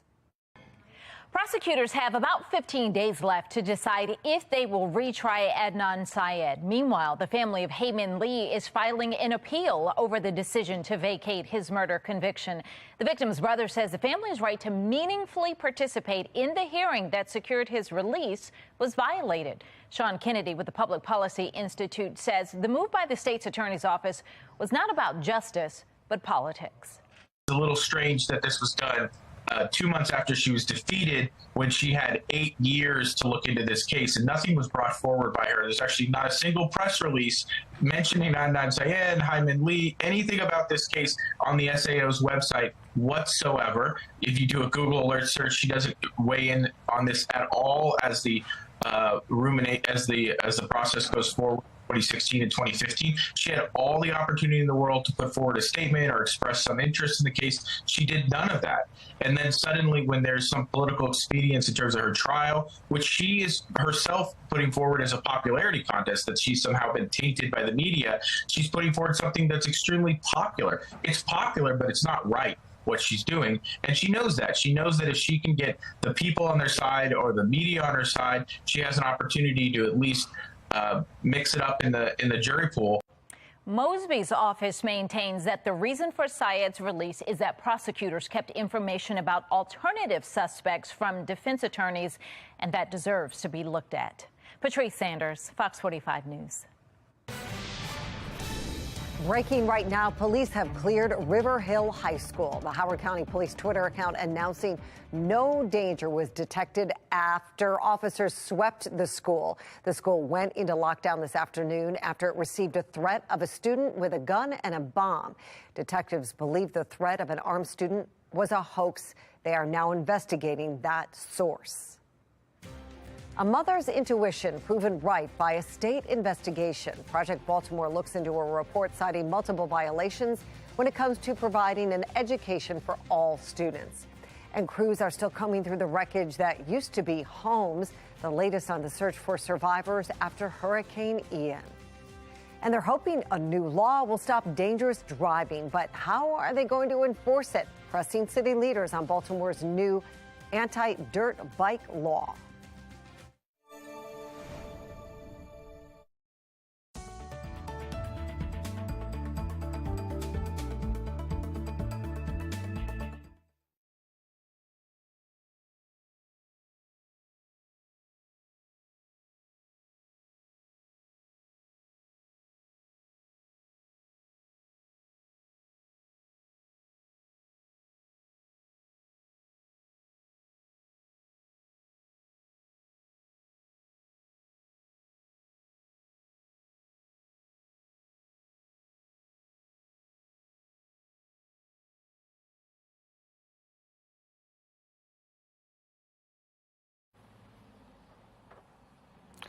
Assuming the law will be enforced and those who break it are prosecuted.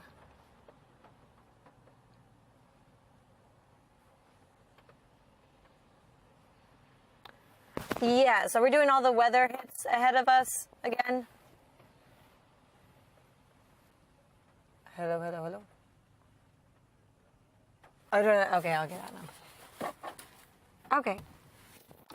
Thank you.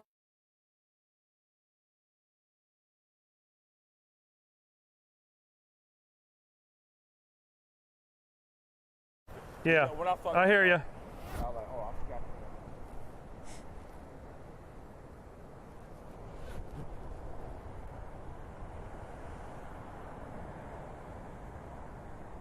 Three minutes.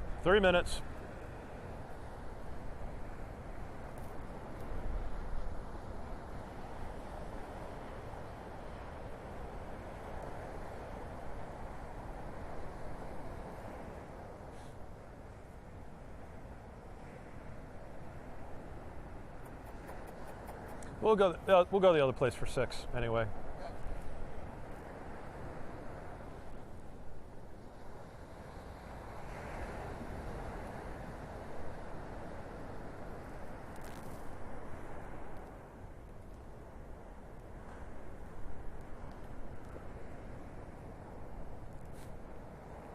Oh, I'll change the subject from the beach to the inland flooding. And I'll probably say something as clever as, and we have some video of the flooding.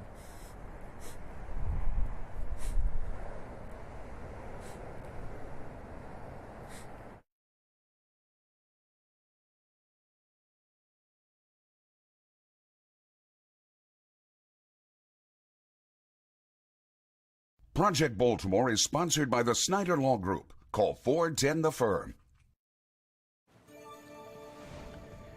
In a city in crisis, Fox 45 News continues to hold city leaders accountable when it comes to enforcing laws written on the books. And this now includes a new law designed to address street racing and dirt bikes. Alexa Ashwell live downtown with the penalty violators should soon face and how the city plans to enforce this new law. Alexa?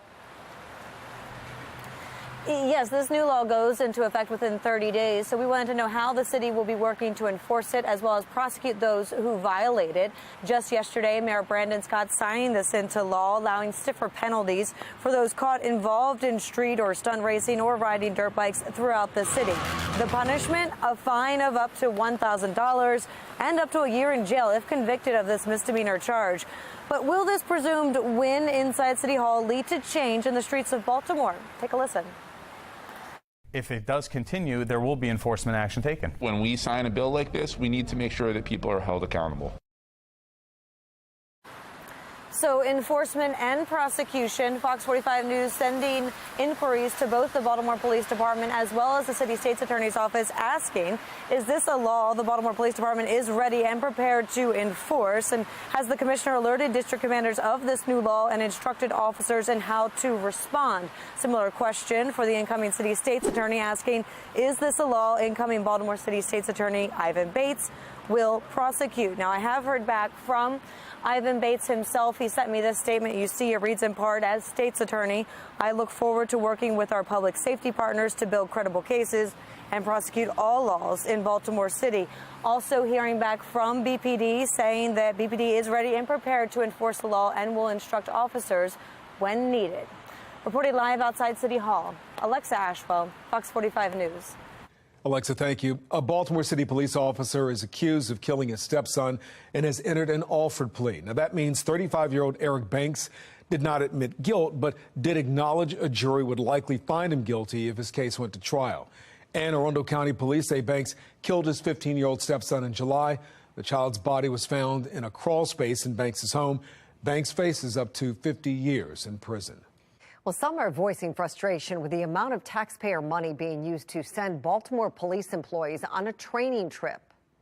The Board of Estimates has to say no, and not just one time, but multiple times, because the city can't keep on spending hundreds of thousands of dollars a year on travel that just isn't needed. 4 Baltimore Police Department employees are headed to Grand Prairie, Texas in December for a 5-day event. According to the Board of Estimates, this trip will cost taxpayers more than $12,000. And it comes after several other trips for city officials, including a training session in Boston, conferences in Ocean City and Las Vegas, a trip overseas, and a convention in Arizona. The most recent trip brings this year's travel expenses to more than $144,000.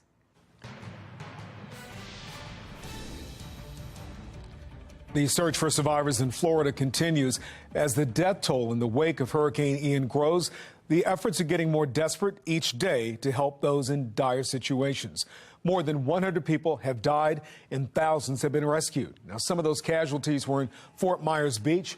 In fact, rescue workers on the scene say it's been grueling combing through the destruction caused by the storm.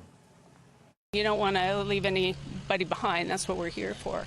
But then on the other hand, we didn't find anybody else. Yeah. It's a good thing. We found a lot of residents who are still sheltering in place, who need some info, need some help just getting out, or just where to get water, ice, food, and just giving that information to them is a huge help for them. Well, there is no power or water in this area, so anyone still in the community is really cut off from basic necessities.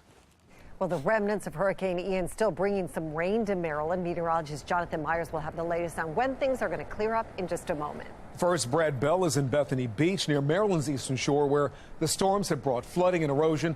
So, Brad, what does it look like where you're located? Yeah, you know what, Kaya, it looks bad. The problem in this town is that this weather pattern just stalled, and it has been battering this stretch of the Atlantic shoreline here for days now. So what I really want to show you right now is this cliff essentially behind me. That is supposed to be the gentle slope of the sand dune that they built here to protect the town down to the beach. Well, the beach is gone. We're just past peak high tide right now, but you can see the waves are reaching the sand dune. There is so much beach erosion. It's a terrible thing for this town. because they had a bad episode last spring where they lost a lot of beach. They did some rebuild, got through the summer, and now this. Some will come back naturally, but they're going to need to do an awful lot of work. High tide, I said. The water has come up. It's not coming over the dune, but this is what I want to show you in town as well. I have some video of the flooding that's going on within the town of Bethany Beach. It comes from the backside, comes up through the storm drains, and you can see water in the streets. It's actually a couple of feet deep in some places. It's not unheard of in this town. It is a coastal community, and so it does happen from time to time. It was just about getting into some of the businesses. One of the problems we saw was that some trucks were driving through and creating a wave, and the waves were hitting those businesses and some of those houses, and hopefully not getting past the sandbags we saw. So back live now, we're looking now south down the beach here at Bethany. I just want to give you another view. Forgive me for turning around like that. But look, this fencing here, that's usually up, way up the dune. It is gone, it's washed into the ocean, and this gives you a sense that there really is no beach. We go from the grass on the dune to the water now. Folks around here telling us it's too soon to do a damage assessment, but it's obvious a lot of damage has been done. And it looks like this up in Rehoboth as well, Dewey, Fenwick, the Delaware beaches. The good news is we've heard from the town of Ocean City that they have only some minor to moderate beach erosion, but they don't have any of the damage to the dune that we are seeing here. Things have started to calm down. We can feel the wind lessening a little bit. Hasn't been raining very much, so the hope is that this is going to wrap up and it won't get much worse than this. In Bethany Beach, Brad Bell, Fox 45 News. All right, Brad, thank you. They have a lot of work to do to rebuild those beaches before the summer crowds get there, that's for sure. Well, the Baltimore area is getting a cold, wet start to fall thanks to the storm. Chief Meteorologist Jonathan Myers looks at when things could clear up. Jonathan? And yeah, Mary Kai, we're really finally on the tail end of this thing. But as Brad was saying, you can kind of protect some of these towns with some of those berms and some of those sand dunes. But unfortunately, water seeks its own level. So if there are those back bays that water's draining into, if the water level comes up, it comes through the storm drains, and then you have the flooding anyway. So that's what we've been dealing with across portions of the barrier islands of the Maryland beaches, as well as the Delaware beaches, where we do have some coastal flood advisories, as well as some flood warnings still in effect, at least through the evening. We've been seeing the rain here in Baltimore, but gradually that is going to be moving away and tapering off into tomorrow. For now, though, it is just more of the same rain, drizzle, 40s, 50s. And if you're going out to dinner, you're going to need that heavy raincoat with temperatures hanging near 50 degrees. I'm going to let you know when the sunshine, yes, sunshine, is actually going to come back in my Weather Authority forecast. In Vote 2022 coverage, a debate is being held between the two candidates vying for Baltimore County Executive. Incumbent County Executive Johnny Olszewski and Republican challenger Pat McDonough, they will be squaring off at Our Lady of Mount Carmel School in Essex. That debate starts at 7. The event also includes candidates competing for Baltimore County Council seats.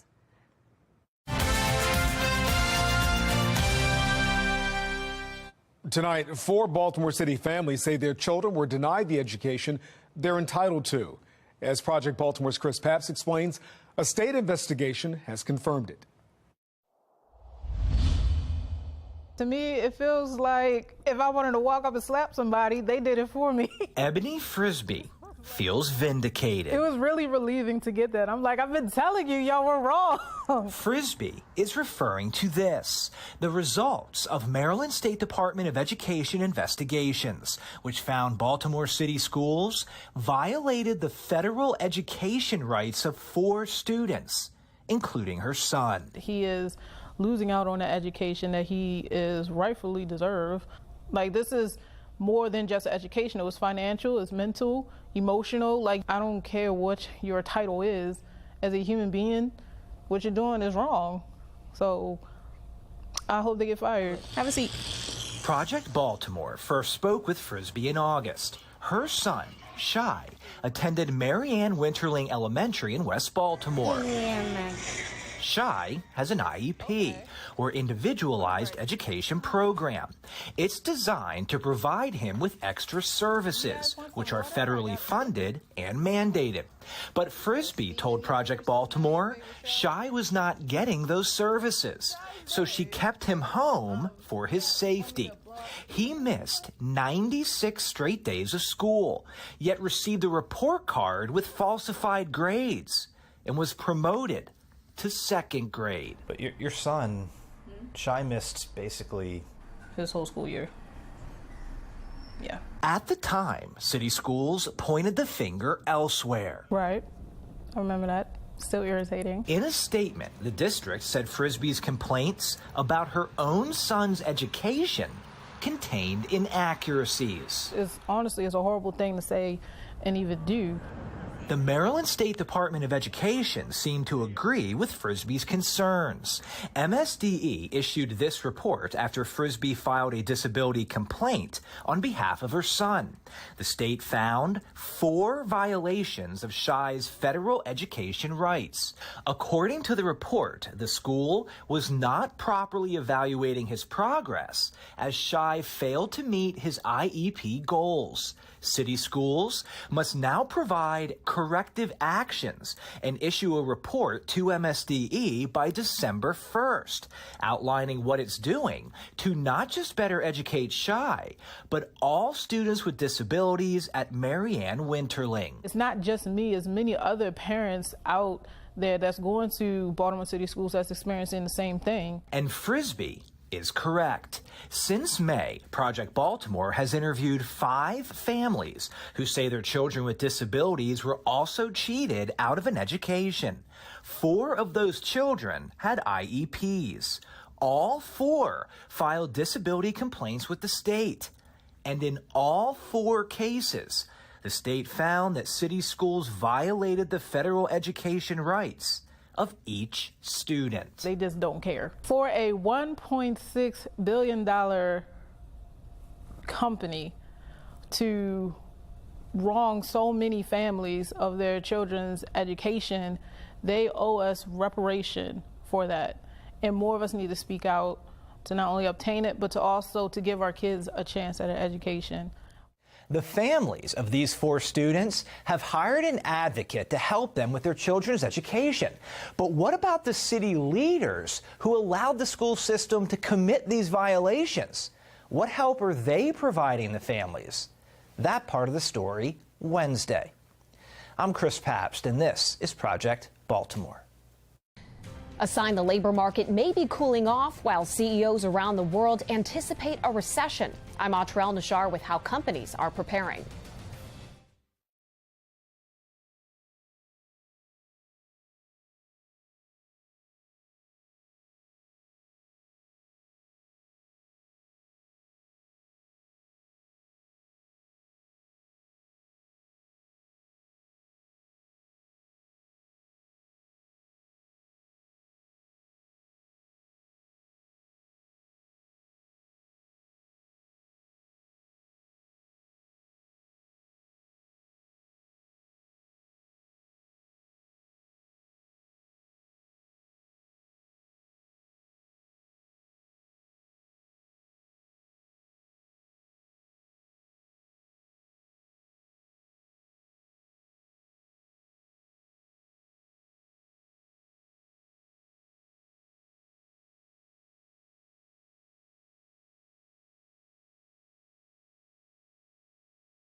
A new global survey of CEOs is revealing many are preparing for a recession as central banks take aggressive steps to lower inflation. National correspondent Dr. El-Nashar has details. Business leaders around the world preparing for tough times ahead, but most say they can handle it. 86% of CEOs believe there will be a recession in the next year, according to a new KPMG survey. 76% have plans in place to deal with it. The vast majority of CEOs reported they're very confident about their growth prospects over the next 3 years, as well as the resiliency of their companies and the U.S. economy. How resilient they'll need to be isn't clear yet. 58% of CEOs think a recession will be mild and short.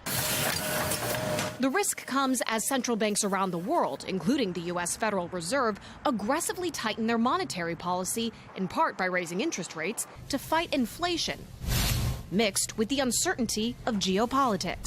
Also predicting a recession is the United Nations. Its Conference on Trade Development calling the tighter monetary policy an imprudent gamble that will destabilize developing countries. Here in the U.S., the Federal Reserve making clear they're not shying away from their mandate to stabilize prices and may keep interest rates high well into next year. But a sign of progress came Tuesday with news that the labor shortage, a key driver of inflation, is improving. Job openings dropped by more than 1 million between July and August, but economist Layla O'Kane says the labor market is still tight enough that mass layoffs, a telltale sign of recession, aren't on the horizon yet. Employers are still thinking about headcount in terms of who they're not able to hire rather than who they need to lay off. So they're going back to those openings that they've maybe had up for a really long time at this point and saying, look, I'm not going to hire those people. I'm going to give up on that. All of this part of how businesses are navigating shifting economic conditions and protecting themselves from a possible recession. In Washington, I'm Atrel Nashar, Fox 45 News. All right, lots of rain been falling over the past several days, actually over 2 inches of rain in total over at the airport, almost 3 inches, in fact, out of this entire storm here. Now you can see, Ian, at least the remnants now combining with a coastal system, and it's giving us a little bit of rain here in Baltimore up to Towson and Cockeysville, back down to Rock Hall. Look at that, Old Town, Browns Corner, even getting some lightning and thunder down your way. We'll put this in motion on the national view, and you get a better picture here of, again, that kind of circulation around the remnants of Ian now becoming kind of more of a nor'easter, a coastal system. We still do have the coastal threat with the coastal flood warning in effect for the Delaware beaches, at least until this evening, and a coastal flood advisory that remains in effect for Maryland beaches as well as Ocean City. The good news here is we hit our high tides during the 4 p.m. hour, and we are now on the fall. And that should be really kind of the last big flooding that we see out of this, at least coastal flooding wise. Now, the winds out of the north, those have actually been driving water out of the Chesapeake Bay, but still making it not feel good. Winds 10 to 15 miles an hour. Some of the gusts about 20 here, Denton to Easton, all the way up to about Bel Air and also Frederick. The rain continues again, that big spinning L, that's our coastal system that really just is not moving much. So blustery, wet, continues tonight, some patchy fog, just not very pretty. And tomorrow too, but notice the back edge of that rain starting to move eastbound. By tomorrow afternoon, I think we just go to clouds, and by Thursday, the sun comes back out, and we could warm temperatures 15 to 20 degrees. 51 now after a high of 55. That's the best we could do. We should be in the mid-70s this time of year. Last year, same day, 85 degrees. Winds out of the northwest at 7, humidity high at 92%. Visibilities now, yeah, we've had some patchy fog, nothing travel impacting, but down to about 3 miles at Annapolis. Now down into the tropics. We've got a 70% chance of development that now is just to the east of the Windward Islands. If it could stay far enough away from land or the northern coast of South America, could potentially become a tropical depression. But the good news is, you can see all those computer model tracks do keep this down to the south of the United States. So we'll keep tabs on that, but the track looks a little more positive than what we saw out of Fiona and Ian. And then there's a high chance of development that's out in the open Atlantic and the eastern Atlantic near the Cape Verde Islands. For now, though, we're still tracking some of that remnant rain. It looks like into the overnight hours, still some showers. Although tomorrow it starts wet, I think by about midday and shortly thereafter, we return to just clouds and then the sun pops out on Thursday, 75, both Thursday, Friday. Ravens game a little bit cooler, highs in the 60s and bright skies. All right, Jonathan, thank you. Coming up on Fox 45 News at 6 o'clock, 7 people allegedly involved in the Flint, Michigan water crisis have their charges dropped, why a Michigan judge is changing perspective. And never has John Harbaugh Ravens team blown leads of 17 points or more until this season, why he's not worried it will carry over to a Sunday night when AFC North plays comes to the bank. That's ahead on Sports Unlimited.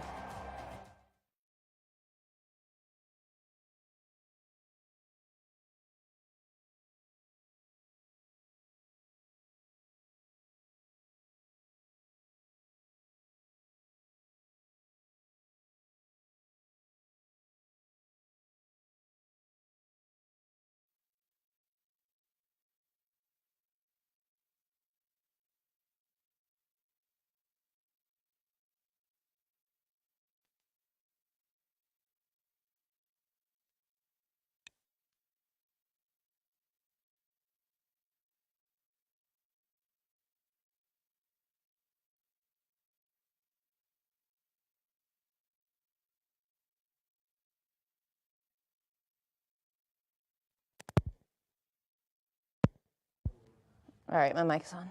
1, 2, 3, 4, 5, 6, 7, 8, 9, 10. 1, 2, 3, 4, 5. Yep.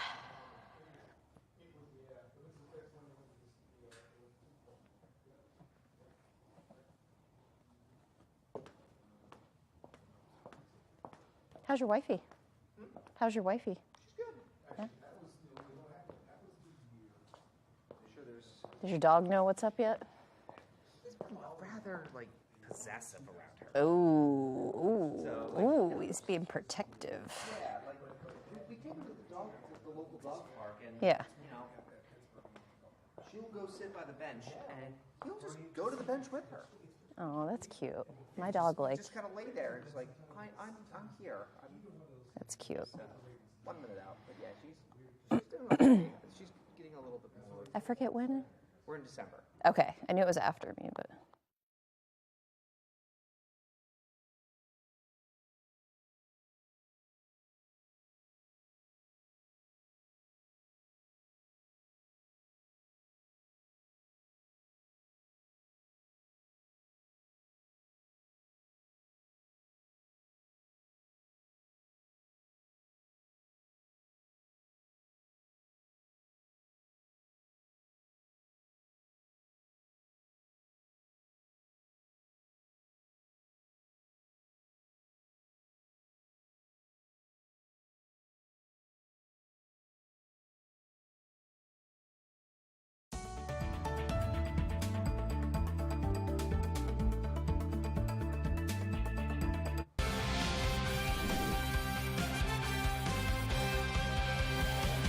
Through the first month of the NFL season, the Eagles are the only perfect team at 4-0. The Texans, the only team with no wins, just a tie. The top record in the AFC is 3-1, owned by the Dolphins, Bills, and Chiefs. The Ravens, 2-2, and tied at the top of their division with AFC North play opening up in Week 5. That's what you call a bounce-back opportunity when the Ravens host the Bengals for Sunday Night Football. That's the focus, not the fact the Ravens have lost 5 straight at home and dropped 2 straight, went up 17 points or more after winning and closing out 61 straight times under John Harbaugh with leads like that. Our guys are going to be thinking about getting the next stop or getting the next first down, the next touchdown, and that's what we'll go to work on. So, you know, that confidence comes when you start, when you do good things. So we built confidence against New England, and we played better in this game in a lot of ways than we have all season. So there's a lot of improvement within that outcome. You want the outcome to be a win, but it wasn't. But there's a lot of improvement within that, so we just keep building on that. The Dolphins have already ruled out Tua Tagovailoa for Week 5 due to a concussion. Tons of questions and controversy still surround why that didn't happen in Week 3. With that being said, though, Miami's quarterback is doing well and got a visit from his brother Talia after the Terps beat Michigan State on Saturday. My brother's my heart. You know, he's someone I look up to, someone I talk to every day and stuff like that. So it was just a hard scene for me to, see that. I appreciate all the support and the love for my brother. I got to see him after the game on Saturday. I went to Florida, and he's doing good. You know, everything's fine. It's great to hear. Now, 2 games left for the O's, but they have to wait until tomorrow. Blue Jays Orioles tonight postponed for a doubleheader tomorrow starting at 12:30.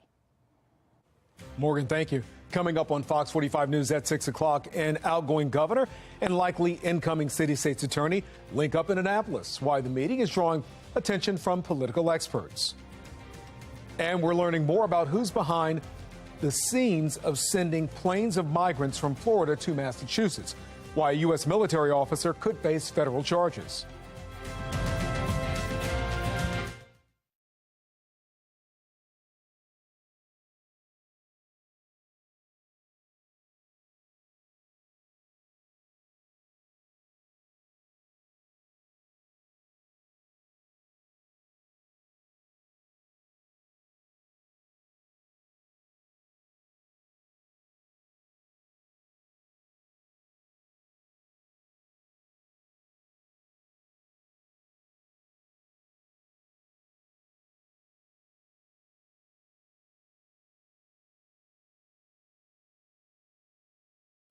I'm not going to say the person misrepresented themselves. That's what I asked Sally, but Everett realizes this is not what he wants. Okay, which is good. He's young and.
One politician on the way out, another likely set to take office. Why a meeting between Governor Larry Hogan and Ivan Bates has the attention of Baltimore's political landscape. Fighting continues in Baltimore County schools. The demands from parents worried about their kids' safety in the classroom. And the rain continues with the remnant moisture of Ian. I'm going to let you know how long this is going to last and when the sun is finally going to come back. It's in my Weather Authority forecast. Live from WBFF in Baltimore, this is Fox 45 News at 6. Because right now, Baltimore, we're in our silos. We're fighting, but we're not fighting together. We fight together, we can win together.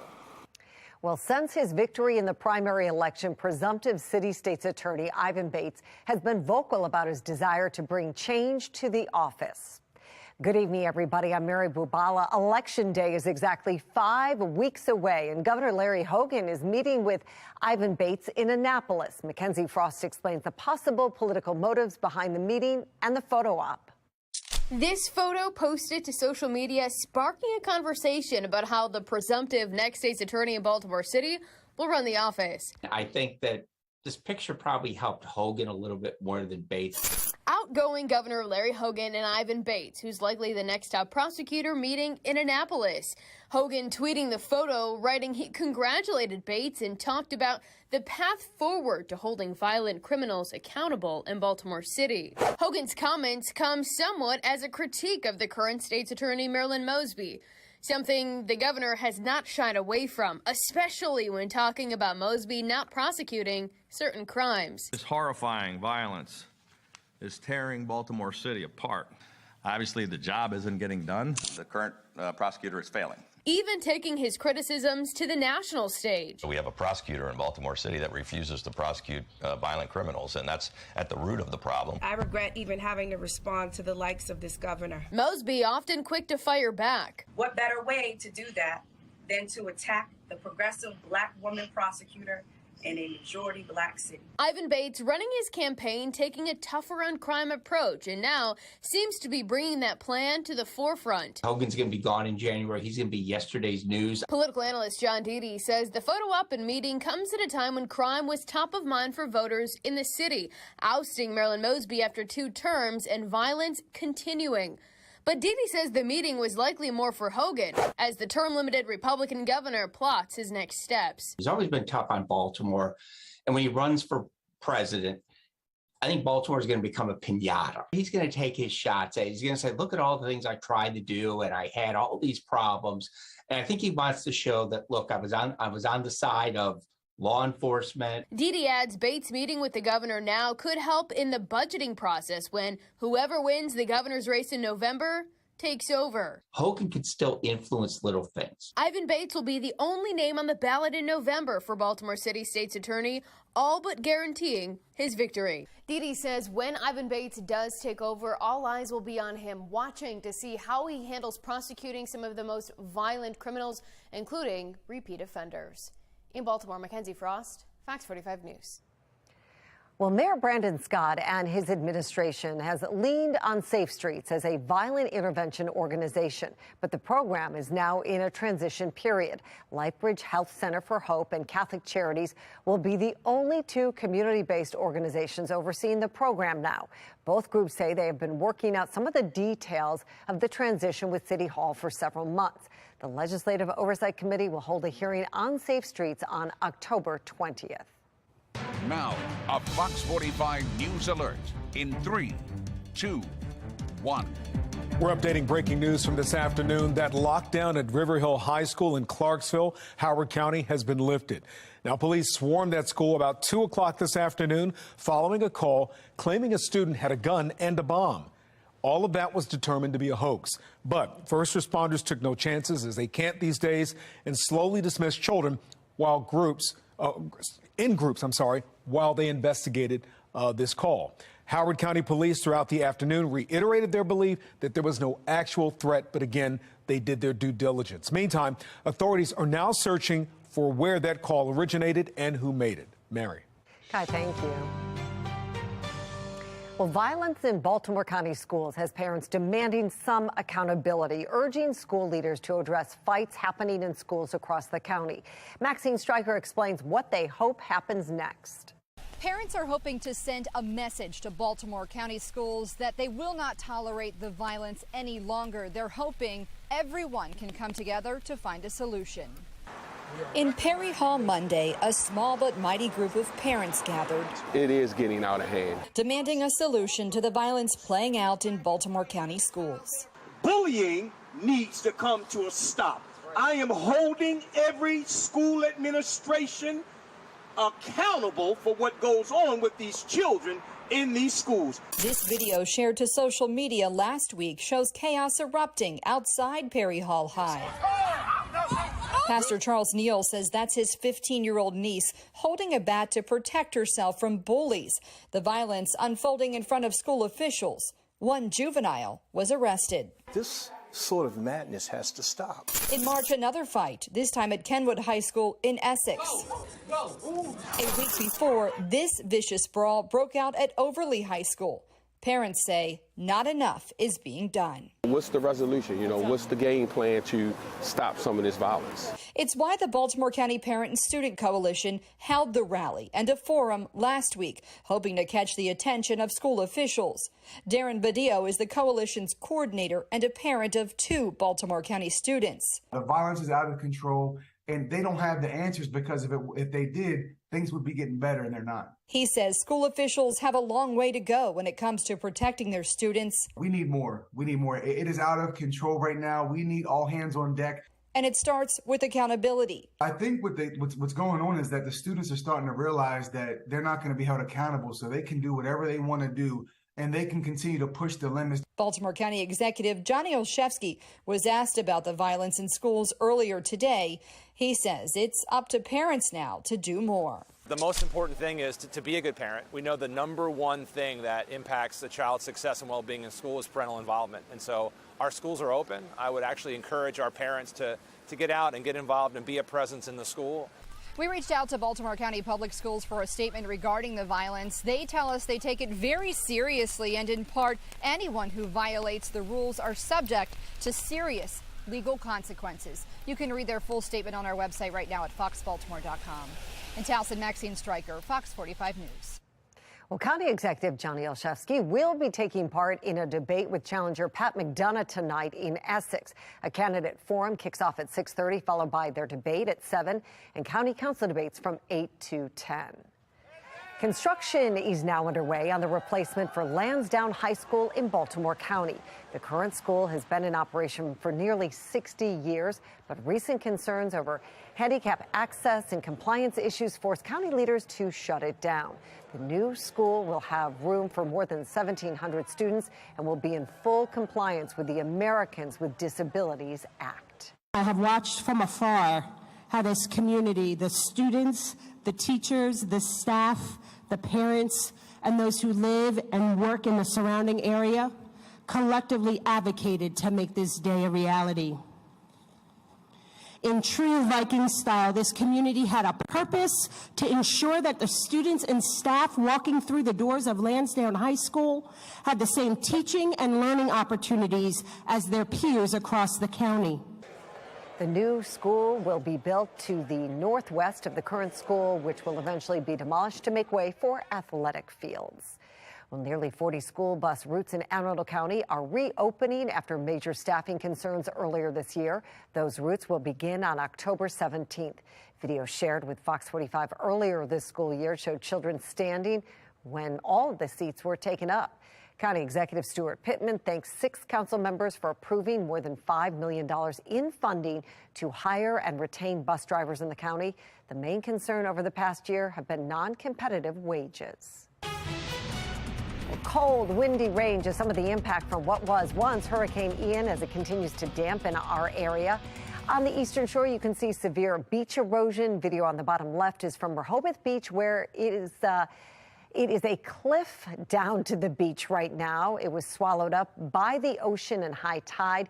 Here in Baltimore, tonight's O's game was postponed due to the weather. Chief Meteorologist Jonathan Myers has the forecast for us. Jonathan? Yeah, just damp and nasty. And across the Delmarva, losing a lot of our beaches, unfortunately. It looks like we're going to have months of rehabilitation to put those back together. You can see around here, it's rain, even some thunderstorms right around Kent Island and Rock Hall. Some pretty good rain and downpours coming out over there. And then Academy Acres up to Westminster and Mount Airy. Also, you're getting some rain, too. Take a wider look at the radar. And still, that remnant moisture of Ian kind of paired up with a coastal system offshore, just sitting there and spinning. Still putting some water along the shores of the Delmarva as well. Coastal flood warnings continue until 9 p.m. for the areas right along the Delaware coastline until 8 p.m. this evening. A coastal flood advisory for the Maryland beaches. But high tide was reached during the 4 p.m. hour and should be coming down. So that's good news. Temperatures generally in the 40s and 50s. Wet fields over there as we take a look for the second to last game at Oriole Park. And it looks like, again, we're going to have a doubleheader because of this weather that's happening this evening. Temperatures just settling into the 40s to around 50 all evening long. Going to see the occasional rain. I'm going to let you know when this gets out of here, and there are signs of some much drier and warmer times ahead. I'll let you know when they get here on my Weather Authority forecast. Jonathan, thank you. Well, Florida Governor Ron DeSantis says recovery efforts are ramping up in the southwest part of the state. Barrier Islands are drawing most of the attention from the first disaster recovery center. At least 55 people died, while 9 are still unidentified. The state has conducted more than 2,300 rescues, an historic undertaking, according to Governor DeSantis. There's more urban search and rescue capability in Florida since this storm than has ever been in one place, in one state, since 9/11, when they were in New York City. But Florida's Republicans in Congress have been sluggish on approving a hurricane relief spending bill. Neither senator voted in favor of an expanded FEMA budget. 7 people allegedly involved in the Flint water crisis now off the hook. Why judges are dropping charges. And former President Trump's lawyers are calling on the U.S. Supreme Court to intervene at Mar-a-Lago, how they want the special master's role to be revised.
Now, a Fox 45 News Alert in 3, 2, 1. A Westminster man is being held without bail on charges of killing his father and dumping his body on the side of the road. He faces charges of first-degree and second-degree murder. Now, according to a police report, his mother called Carroll County Police after the father didn't return home from work.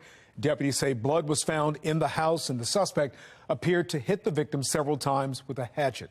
The body was later found on the side of the road, wrapped in a rug. Police say they're still looking for a motive at this time. Also breaking tonight, a Baltimore City police officer accused of killing his stepson has entered an Alford plea, meaning he thinks the jury will find him guilty, but he doesn't admit guilt. Anne Arundel County Police say Eric Banks killed his stepson in July of last year. His stepson's body was found in a crawl space at the family home. Banks has been suspended by the Baltimore City Police Department as he awaits trial. Mary. Guy, thank you. Here's our look at today's top trending stories. Number one, a judge is tossing out charges against 7 people involved in the Flint water crisis. Those people, including 2 Michigan health officials, had been accused of failing to warn the Flint area about contamination in the water. They had previously been indicted, but a Michigan Supreme Court judge now says that court had no authority to issue indictments. Number two, attorneys for former President Donald Trump are calling on the U.S. Supreme Court to address the FBI search of Mar-a-Lago. Trump's team is asking the court to overturn a ruling allowing a special master to only look over non-classified documents. If Trump's lawyers get their way, the special master would also be able to look into classified documents taken during the search. Number three, it seems we have a deal. Elon Musk and Twitter have reached an agreement for the tech CEO to buy the social media company for $44 billion. After the news, Twitter stocks rose 22%, the biggest single-day jump since April. Musk had tried to pull out of the agreement earlier this year, and Twitter threatened legal action if he didn't go through with this sale. On the Fox Triplecast this evening, unfortunately, the O's on their second to last game having a rain postponement for a doubleheader now tomorrow. So that's what you see in the upper portion of your screen there, Camden Yards. And then on the Mile 1 Towson the wet roofs and the wet roads around the Mile 1 building there. That's just on the edge of the Towson Traffic Oval. And then on the HD radar, yep, that's our next weather maker. Actually, it's our latest weather maker that's been our weather maker for days and days and days. A coastal system that's kind of taken flight, if you will, from the ghost or the remnants of Ian's moisture and Ian's energy, and now still providing for some heavy rain, some thunderstorms even around Centerville and Queenstown. Boy, this is a storm that just would never end. Frederick all the way up to Hanover, PA, and Westminster, still some good rain coming down here. This has been going since Friday. That's the last time that we had some sunshine and dry weather around here. And you can see as we put on the HD radar loop in the sweep, we've still got that rain moving backwards, if you will. We've been getting kind of used to this from east to west, right off the Atlantic Ocean, around that big circulation of our system that is just offshore right now. Still in these green areas right around just north of Salisbury. You see that's a coastal flood warning. In other words, we still have some water that's overwashing into some of the streets, places like Bethany Beach, Rehoboth Beach, even a coastal flood advisory that continues to last until this evening for Ocean City. They've been seeing some very high tides and some flooding. That will begin to come down tonight. We saw our high tide times at the 4 p.m. hour. Right now, wind speeds still out of the north and gradually turning to a drier northwest direction, about 8 to 15 miles an hour. Still some gusts at about 15 to 20. So it is just brisk and kind of ugly with that storm system still spinning off the coast. There's your rain here in Baltimore. Blustery, windy, wet conditions. Still just kind of feeling like we're in a shower stall. The rain comes in sideways, and that rain will continue here into tomorrow. But finally, into tomorrow afternoon, although still with clouds, the rain will come to an end. 51 degrees as we take a look at the beautiful Camden Yards in the background. Back to clouds right now. Winds out of the west-northwest at 7 miles an hour. Even a little bit of a wind chill. Feels like the upper 40s, even mid-40s. It's right around 50 degrees with the wind, so you're going to need a heavy rain jacket this evening. High chance of development now, moving its way towards Windward Islands. You can see the computer models all do stay well south of the United States with this, about 5 to 10 days from now. So even if it does become something, hopefully it will not impact any of our land mass, unlike what we've seen with the past couple of systems. And then an 80% chance of development out of this circulation. That's right around the Cape Verde Islands. But again, that likely will stay out in the open eastern Atlantic. That on and off rain continues tonight into tomorrow morning. Still a wet morning commute for tomorrow, I think, through about 7:30, 8:45, 9 o'clock. The kind of scattered showers, a little bit of patchy fog, too. But notice tomorrow afternoon, gradually drying out. And that clearing line finally, hallelujah, pulling in tomorrow night on into the day on Thursday, and much warmer temperatures ahead for Thursday as well. An additional maybe third to a half inch of rain, but then it's over. All right, forecast tonight, 48, rain, drizzle, breezy. Tomorrow, 61, a moist morning, still cool, but things gradually improving. I'm going to let you know when the sun comes out and how long it stays ahead in my exclusive 10-day forecast. Weather Window, presented by the National Weather Desk. We show you plenty of sunsets, but this one's unusual. In the foreground is the Michigan City Lighthouse in Indiana. We'll look in the distance on the horizon. That's the Chicago skyline, 30 miles away. This type of observation is only possible if the photo is taken from high ground or if atmospheric refraction is strong enough. In this case, it was, giving up this beautiful photo. For more content like this, like the National Weather Desk on Facebook.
The immigration debate has taken center stage across the country this fall, including a move by Florida Governor Ron DeSantis to send planes of migrants up to Martha's Vineyard in late September.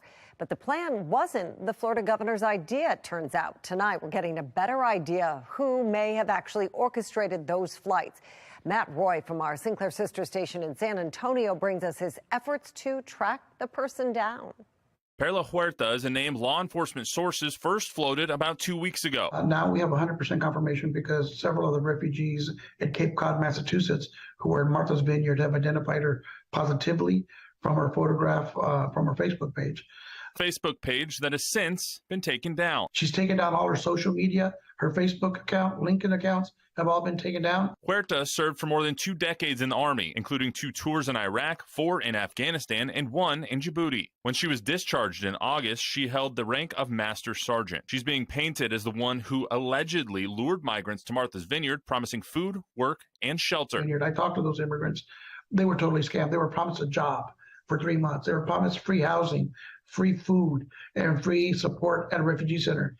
None of that existed. It was all a lie. Huerta called San Antonio home during most of her time in the military. We went to several of her previous addresses to try and find her on Monday, but we're told she left her most recent address in 2018 and relocated to Tampa, Florida. Garcia says they're looking at charging Huerta with kidnapping, fraud, and human smuggling, but attorney Andrew Del Cuerto isn't too sure. I don't think it involves trafficking of a person. Del Cuerto says under Texas law, this would fall under deceptive business practices, but even that has many qualifiers. This is definitely a criminal penal code violation, but in 27 years, I've never seen it used. But Garcia says she will be tried, and LULAC isn't going to stop with just Huerta. At the end of the day, who hired Perla Huerta? Who concocted this plan? And I think it's going to lead to the governor's offices in both Florida and in Texas. According to sources, Huerta is off the grid and can't be found to be interviewed right now. The Bexar County Sheriff's Office says they're still investigating possible misconduct, and they have not narrowed down people of interest at this point. Exclusive 10-day forecast, slight improvement tomorrow, maybe adding about 5 degrees temperatures, and it's mainly morning shower, 61 for a high, 75. That's good stuff. Thursday and Friday, another cold front comes through with no rain on Friday, and that brings us down to 62. Cooler, breezy for Saturday. Good-looking day for preparing for the Ravens game on Sunday. Of course, that's an evening game with temperatures in the 40s and 50s. During the day, it's 65, 69, almost 70. That's near normal for Monday.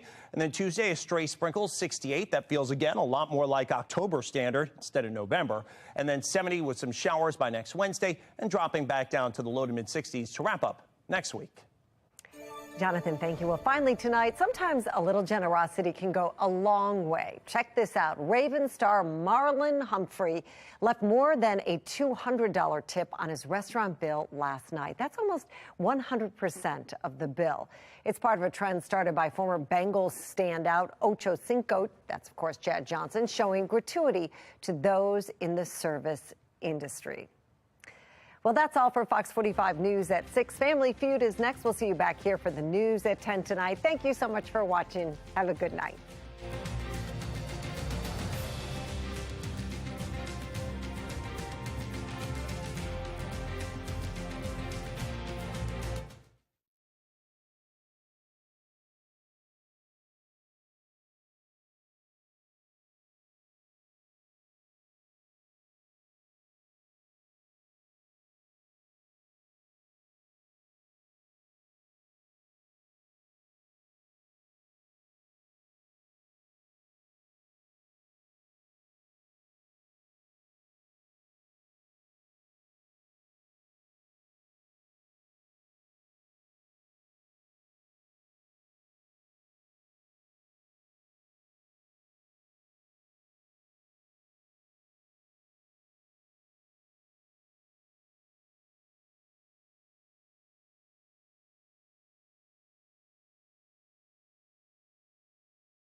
Good evening, everybody. I'm Mary Bubala. A Westminster man is accused of killing his father and dumping his dismembered body on the side of the road. 29-year-old Ravi Pensaria faces charges of first and second degree murder. The victim's body was found in the area of Medford Road at New Windsor Pike. If convicted, the man faces life in prison. A Baltimore City police officer has entered an Alford plea in the killing of his stepson in Anne Arundel County. An Alford plea means